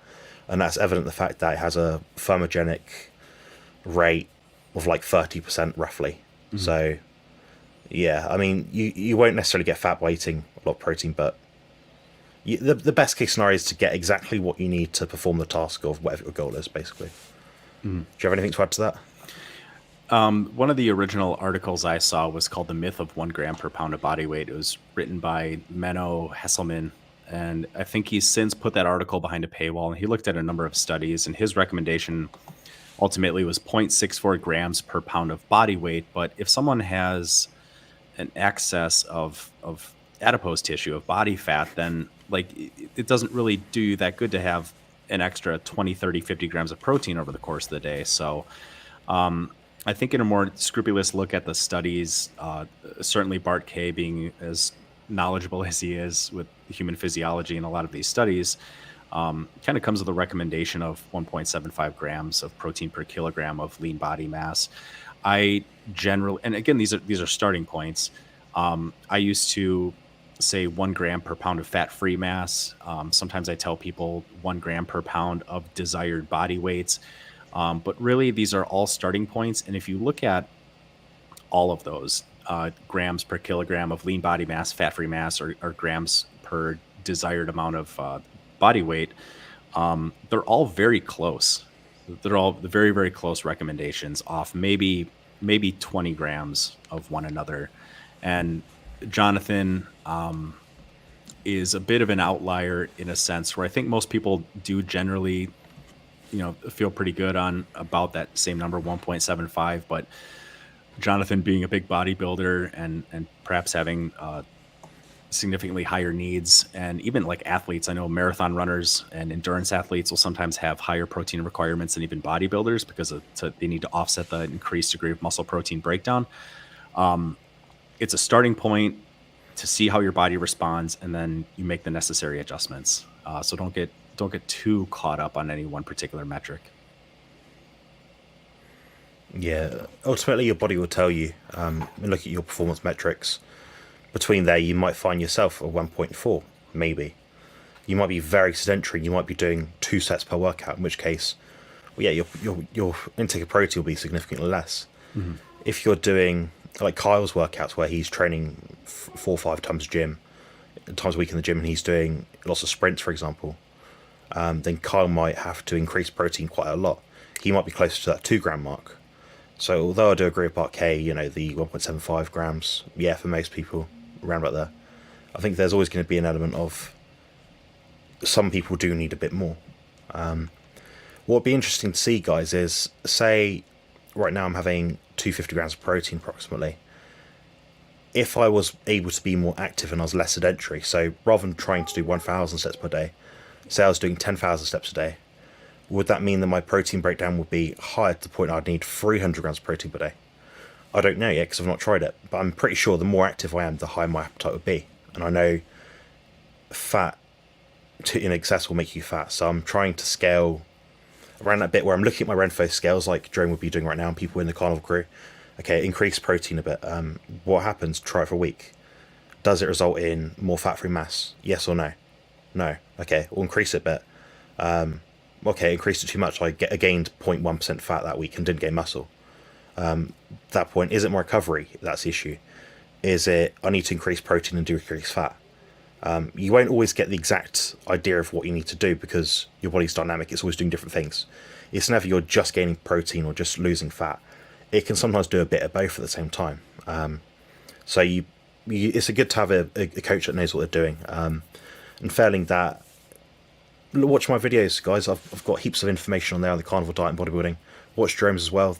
Between the hundreds of hours of videos that we put out, everything is there. I'm confident most people could get the physique they want if they watched all of them. Yep. On repeat. And I apologize. I don't know if you referenced it. Sorry, my daughter was talking to her mom, and I thought she was trying to get my attention. But Jonathan did a video recently on setting up your macros on a carnivore diet. And it's an excellent video, and it's definitely worth watching. And he goes into greater detail, pretty much everything that he just talked about over the last few minutes. And then similar to what Jonathan was saying with protein being highly thermic and also it being hard to get kind of fat from extra protein in your diet. I did a video called Counting Calories Doesn't Work, where I've referenced multiple studies that were done in protein overfeeding. And 2 of those studies, they had cohorts that ate the same diet, but one group got like 200 extra grams of protein a day, so 800 so-called food calories. And over the course of like 6 or 8 weeks, there was no statistically significant difference in changes in body composition between the 2 groups. So the one group was overeating 200 grams of protein a day and didn't get any fatter despite eating 800 extra calories than the other group. So knowledge is your best friend in this regard. Yeah. So binge watch all of Jonathan's videos. And if you have 30 seconds, watch a clip of mine. Yeah, the metabolism is very adaptive and people don't realize this. I mean, before my last contest, I dieted and got into contest shape on 550 grams of protein per day. I was tracking it meticulously for months on end. Saying that, I think my metabolic rate was upregulated because I was putting in so much nutrition. I was able to do so much activity and my body used it. So my glucose was never actually really elevated from the gluconeogenesis because I was always in a state of oxidization because I was always doing 3.5 hours of exercise a day, guys. That's how I got away with it and got in shape. But what I know now is, looking back, is there's a minimal effective dose. We don't need to do more and more. It's not a case of putting more wear and tear on your body for the sake of it. I have no doubt that contest prep significantly aged me. So either you get exactly the nutrition that you need, minimal amount of stress, while still reaching your goals. And that's kind of the way I advocate my stuff to all my clients. I could put all my clients right now on a protein sparing modified fast and get them all to drop like 3 pounds in a given week. All right, what happens the week after that? They're trash and they feel horrendous and they don't like me anymore. So I won't get the continued custom. But yeah, the goal is just steadily make little progress. A few 100 grams drop each week on the scale without losing muscle mass, without losing strength from the gym. That's effectively what I try to get most people to do, like the lifestyle clients anyway. And it's sad because there are a lot of physique coaches online that will basically put people on protein sparing modified fasts or as Jonathan knows, very, very, very low calorie diets. And when people have issues when there's quality of life issues, the coach often just says, just stick to it. Just follow the plan. Trust the process. Yeah. Some amount of, suffering is necessary, and it doesn't have to be that bad. So, Jonathan, did you touch on, I think in your most recent interview with Harry, I think you said there was moments where he'll go up to 2.2 grams per kilogram or sometimes a little bit higher. Do you remember some of those situations? Yeah. He does that when he's training. The thing is, as well, Harry's not an old guy. He's middle-aged, basically. As you become older, the idea is you become less efficient or less receptive of the protein intake that you have. So your protein intake actually has to go up as you get older. My theory is, as you become older, your ability to run becomes less efficient. You almost have to put more in the engine to keep it working. The gut becomes perhaps more sensitive, so you might not absorb as much nutrition that you would otherwise. That's a few ideas that I have. I can't really prove that. It's based on my best guess, but the thing about Harry is he does include some fasting, maybe once or twice a month, maybe. So effectively, by adding on that 2.2 grams per kilo, that's where he finds it useful. Gotcha. And Harry he's a biohacker in every sense of the word. As much as we can look at studies, he's probably found that effective. He's probably worked out one day 1.5 grams, 1.75 grams, all these different numbers, and thought, well, that's not really hitting it. That's not doing the job. So you might actually increase it a bit. I'd rather see someone eat slightly more protein than slightly less, to be honest. I think the thing about IGF-1 expression from high protein is overstated, especially when you follow a carnivore diet. I don't think it really yields much result in terms of increasing or reducing the rate of decay in telomere length, things like that. I don't think it's substantial. Yeah, that's where the 2.2 comes from. Excellent. Couple of comments in regards to that, but I think Declan here kind of puts it nicely. That's what Bart said, at least on his most recent stream. Not that there's a specific study he cites, it's just from experience. And as many people that Bart coaches, it's very, very high level, high performance clients, I certainly trust his experience. All right. Danny says, want to start weight training or at least start doing push-ups, pull-ups, etc. But every time I do, my shoulder and back start killing me from years of abuse. I'm strict high-fat carnivore, but always happens. Thoughts? Probably not inflammatory. It's probably a structural issue or something with your training. Perhaps an old injury. Perhaps you need to change up the exercise. Of course, I imagine Danny's doing these workouts because he has a pull-up bar, he has the ability to do push-ups in his lounge on the sofa or something. That's probably why he's doing it. But I look at changing grips, look at your shoulder position when you're doing push-ups.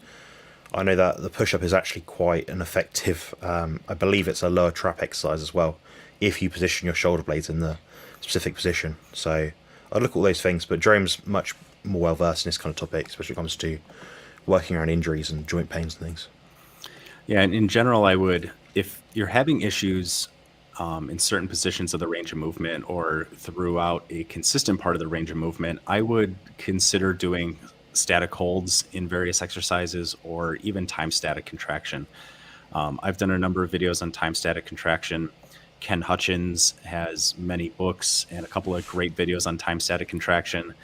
There's another fitness influencer that I don't want to name that does some time static contraction stuff, but the guy's a bit of an asshole, so I don't want to plug his channel. And Jonathan knows exactly who I'm talking about. Well, am I wrong? Yep. Okay. He's so rude. Like, I'm quite abrupt sometimes, but this guy's just rude for the sake of it. It makes you like, it's like a turn off, isn't it? Puts you off watching his videos.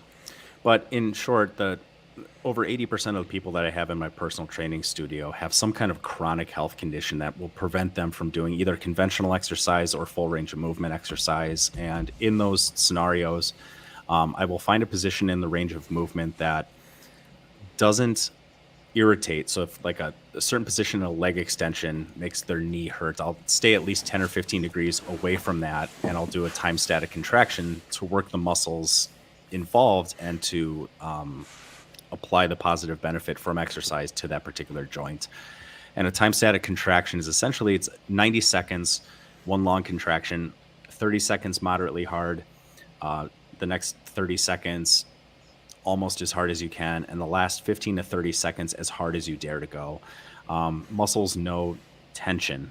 And if you are contracting your muscles really, really hard, you can get most of the benefits of conventional exercise, even though they're not necessarily contracted. So if you have issues in terms of pain, mobility, I would definitely look at doing isometrics or time static contraction. You can send me an email if you need more help with that. Otherwise, there's lots of resources I could send your way. Yeah. I'm going to have to go in a little bit, guys. I think Sophie's wrapping up for bed and she's quite tired by the looks of it. Sure. Jonathan, do you see maybe one more question that you want to hit, or you want to call it a night? I know it's getting pretty late by you. I'll probably give my opinion on a few of them, then you can wrap up. Sure. Let's see. Yeah, Declan went nuts in the gym. He should have taken it a bit easier. He knows this. Yeah, that happens.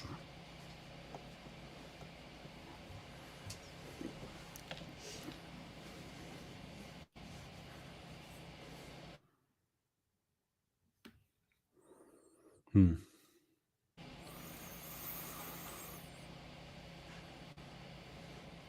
wonder if part of that is kind of that bro bodybuilder feeling that we need a protein every 2 to 5 hours or so. I go back and forth on it. Sometimes just a tablespoon of butter, sounds really good. But other times I just want a little bit of meats, a little bit of protein. I think I'd rather see someone, personally, in most cases, do some kind of fast on a higher protein intake than a higher fat intake. I think, the etiology of protein means the first, the one to start with. So the ancient Greeks got quite a few things right, and I think that's one of them. Your body has a store of fat, but it doesn't have a that of protein. So it kind of tells me, yeah, you need to keep on top of that. I'm not saying to people, that's the only one you should do. But in most cases, I think people have a sufficient amount of fat. They can focus more on getting the protein in each day. What was behind the feeling of satiety while we feel full? Well, I've done videos on this before, I'm sure. There's three obvious ones I can think of. So one is the stretch reflex we have in our gut. That's formed by receptors called mechanoreceptors. And when they're stretched to a sufficient amount, that tells us that we're full. So you know that feeling when you have a Sunday dinner and you think, oh, I've eaten a lot, I'm full now. You can do that with effectively any food. The problem with most foods is, like salads and lettuce and vegetables, they don't give you much nutrients. So they'll make you feel full for a period of time until the gastric emptying is stimulated from that receptor activation, which would then make you go, basically. So you're not actually full because you've reached your nutrient requirement. You're full because you've put something in your gut and your body thinks, oh, I'm going to get rid of that now. So that kind of hunger signaling doesn't work very well. That satiety signaling doesn't work very well because it's short-lived. The other one is nutrient density. So in regards to vitamins and minerals, that's something which you develop on the carnivore diet, which is more innate, more instinctive, and it does take time to back up on that. You'll soon know that if you're eating, for example, people that do like the lion diet where they're just eating beef. If you do that diet and you get some kind of signal from your body like palpitations, electrolyte disturbances, cramps, you're salivating more, you're very hungry, you've got brain fog, you'll have some kind of signal for your body to say something in this isn't meeting my requirements. So in that case, you might actually add in, I don't know, a few eggs. It might be that you can do just fine on just beef and eggs.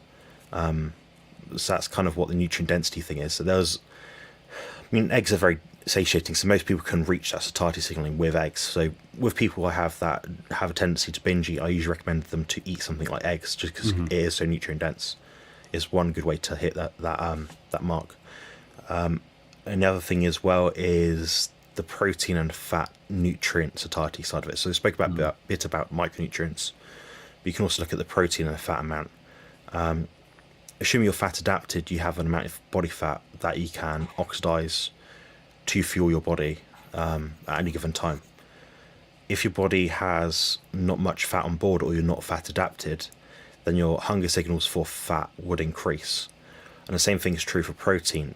If you're someone that has a high expenditure in terms of like gym activity, you're tearing down muscle fibers, then your protein would have to meet that demand in terms of your intake. If you don't meet that intake, you'll be exponentially more hungry the longer you go without it. So that's how people end up binging. So that's where I tried to find the point where people stay steady on their training, steady on their exercise, then up or down their protein just a bit, just to find that like sweet spot. Then I say to people, okay, increase your protein by 5 grams this week. Did it meet that requirement, yes or no? Did it help you reach your goals, yes or no? And that 5 grams can sometimes do it. But then saying that your body is biologically dynamic, so it's not that every day you need exactly 200 protein, 200 fat. You might need 220 one day, 180 the next day. You'll know that because your body will tell you. The more in tune with your body you get, the easier it will become.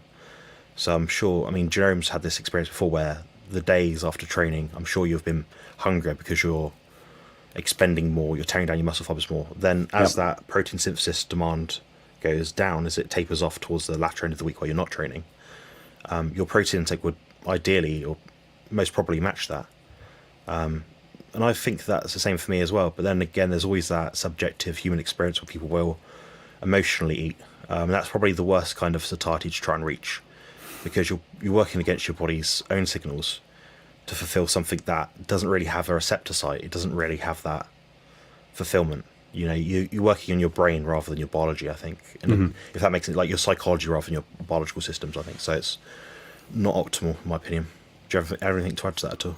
No, that was a brilliant answer. I couldn't contribute anything meaningful to that. Right. Jonathan, you are the winner of this year's Modesty Award. All right, I think it's getting late where Jonathan is, so we should probably just go through the rest of the comments quick, and then call it a night. What do you think? Yeah, we'll do that. So Alicia's asked about supplementation for electrolytes. To say briefly, I do have a video on electrolytes. I think it's like titled something like "Stop Taking Electrolytes on Carnivore," something like that.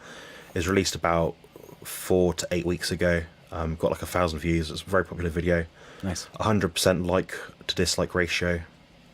That's my thoughts on it. Probably not needed.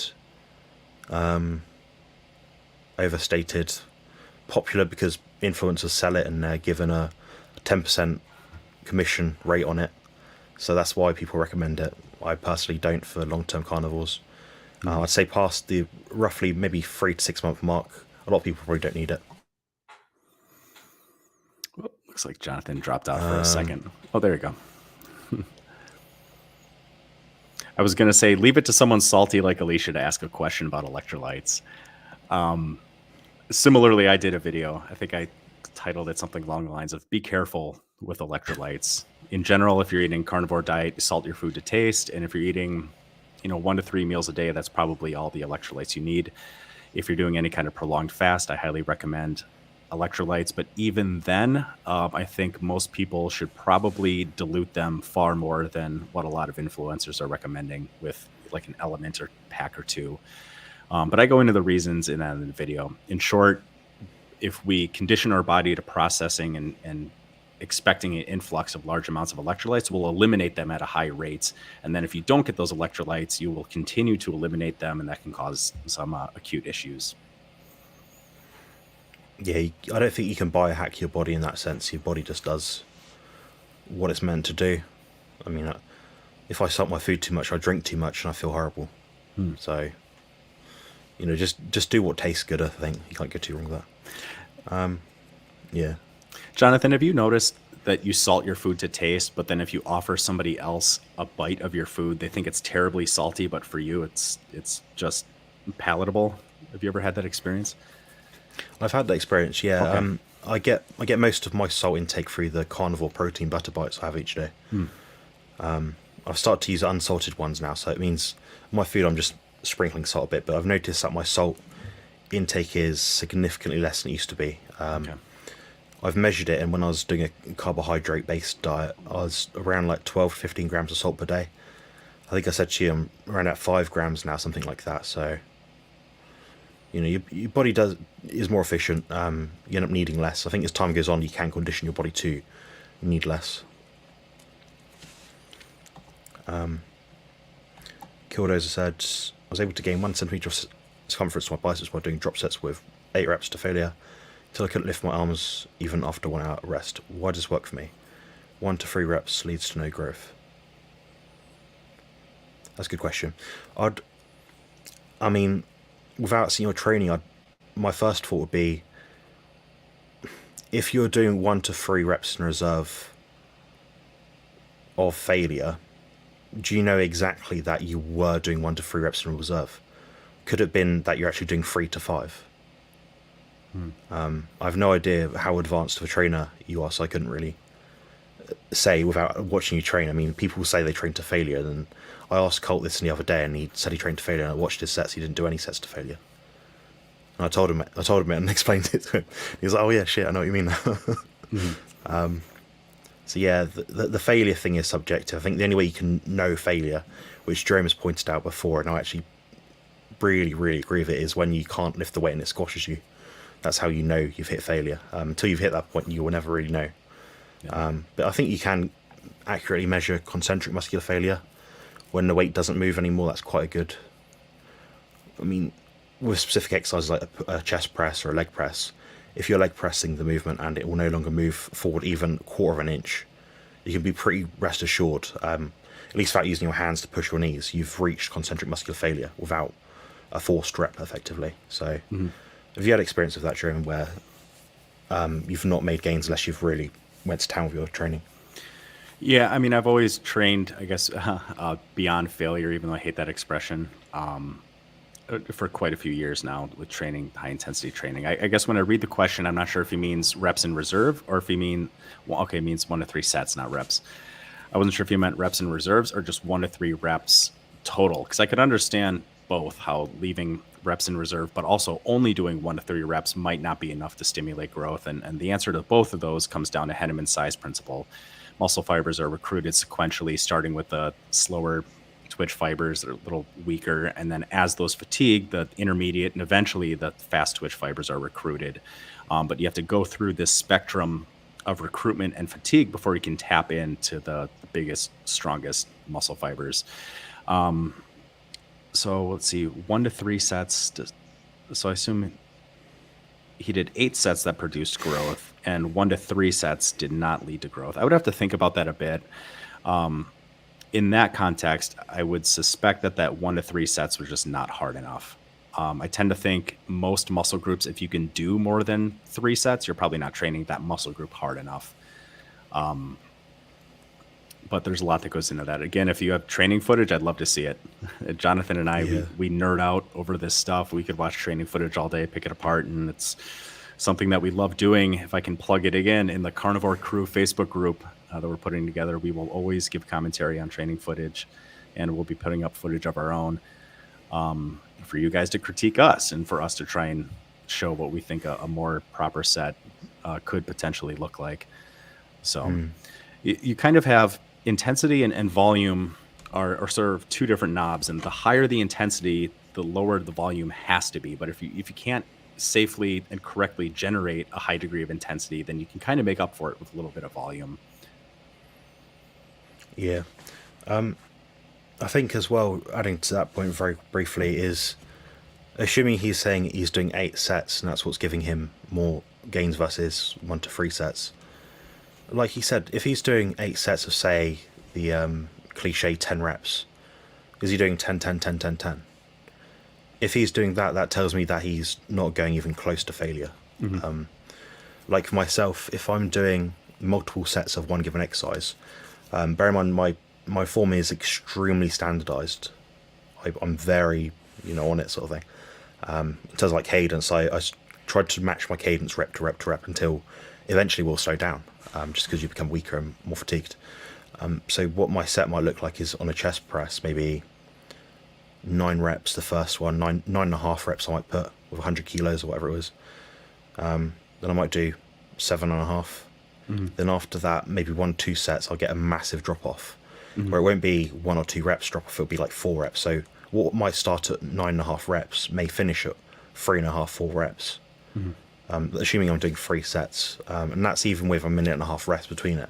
So that's how hard Jerome and I push our sets. There isn't a, I mean, if Jerome was to have, say, 10 minutes rest between his first and second set, he wouldn't be matching his reps. It's not possible, because the muscle fibers don't recuperate to that degree.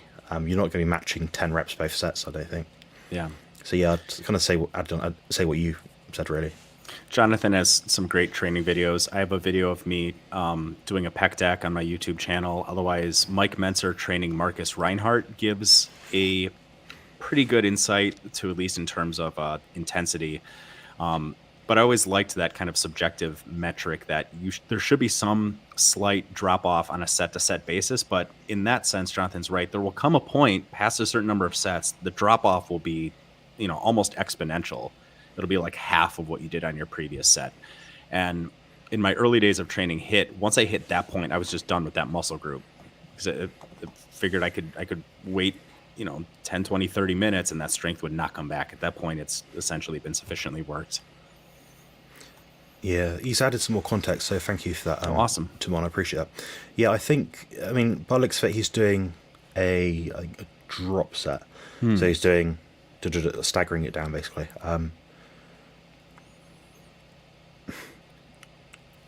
I think you'll say the same, Jerome, and that's just increase your time and attention for your given sets. It might be that your 1 to 3 sets, although they may have been to failure, they may have been 40, 30, 20-second sets. You might be someone that benefits from extending the time and attention, so you might benefit from 60, maybe 45 seconds all the way up to maybe 120 seconds time and attention. Unless you're a super duper athlete, I don't know if you're going to do 120 seconds, 120 seconds, 120 seconds, you'd be trashed. That's essentially the time range that I use for time under load with my clients here in the studio is 45 to 120 seconds. And after you train somebody long enough, you can kind of get a bit of an idea of their muscle fiber typing, or at least the predominant fiber typing within that muscle group, based on when they tend to make more progress.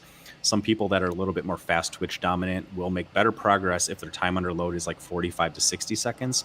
And some people that are a little bit more slow twitch dominant, maybe in the 90 to 120 seconds, they'll make better progress on a workout to workout basis. So some of that has to be played around with a little bit. And like Jonathan said, if you were doing drop sets for that long, my suspicion is you're probably a little bit more slow twitch dominant. And by giving yourself longer time under load, you were able to go through the principle of orderly recruitment to finally tap into some of those fast twitch muscle fibers. But I never took drop sets usually any longer than a triple drop set, because I tend to think past that point, if you haven't hit it by a triple drop set, there's no need to keep going down plate by plate. Let's see, 80 seconds time under tension with 3 minutes rest in between sets. Is that 80 seconds before you start the drop set, or is that 80 seconds including the drop sets? Oh yeah. Because if It's getting complicated now, I think. If that's 80 seconds including the drop sets, then I would suspect that initial weight was probably too heavy. I'd like to see people get 45 to 120 seconds before I help them at all. And if they fail before then usually I do forced reps, static holds, negatives, rest pause, stuff like that to get them up to about 2 minutes. But that might be something you have to play with. You might be better with shorter or longer time under loads. And yeah, if you find a way to send me or Jonathan any workout footage from your phone, either on Instagram or Facebook, I'd love to see it. Yeah, we could chuck it up on the screen as well next time, maybe. Next week I can try and find a way to do that. It'd be useful if we just analysed it and we give our own opinion. After you're asking us a question, I think if we could provide some useful answer, it's helpful for yourself and everyone else. Even if we're wrong, it might give a different way of thinking, maybe. Very good. And the last thing I'm going to chuck on screen now is from Jay. Yes, the neurons in the gut. Yes, so we have, Homo sapiens have a protein and fat requirement. The EPA, that makes sense. What do you think, Jerome? Yeah. I'm not too knowledgeable with what he's saying. It sounds right. The only other thing I was thinking of was I can't even think of there's a hormone that fat cells release that kind of tell your brain that you've had enough. Was it HSL or something? No, I can't think of it right now. I apologize. I'm horribly sleep deprived, but Or is it leptin? leptin, that's it. Yeah. Yeah. Yeah, I was thinking of enzymes and things for some reason. Never mind. Alright, that's it for today, guys. You've had 2 hours. Excellent. Awesome. Yeah. Yeah, send me a thing on Discord. I don't check Discord very often. But, I occasionally go on it and I got like 50 messages, but yeah, on Bart's thing, I think I'm on there sometimes. Awesome. Yeah, that'd be Let awesome. me know how to it see. goes. We'll look at that. Sweet. Yeah, cheers guys. Alright. Take care everyone, thanks for joining. Thanks, guys.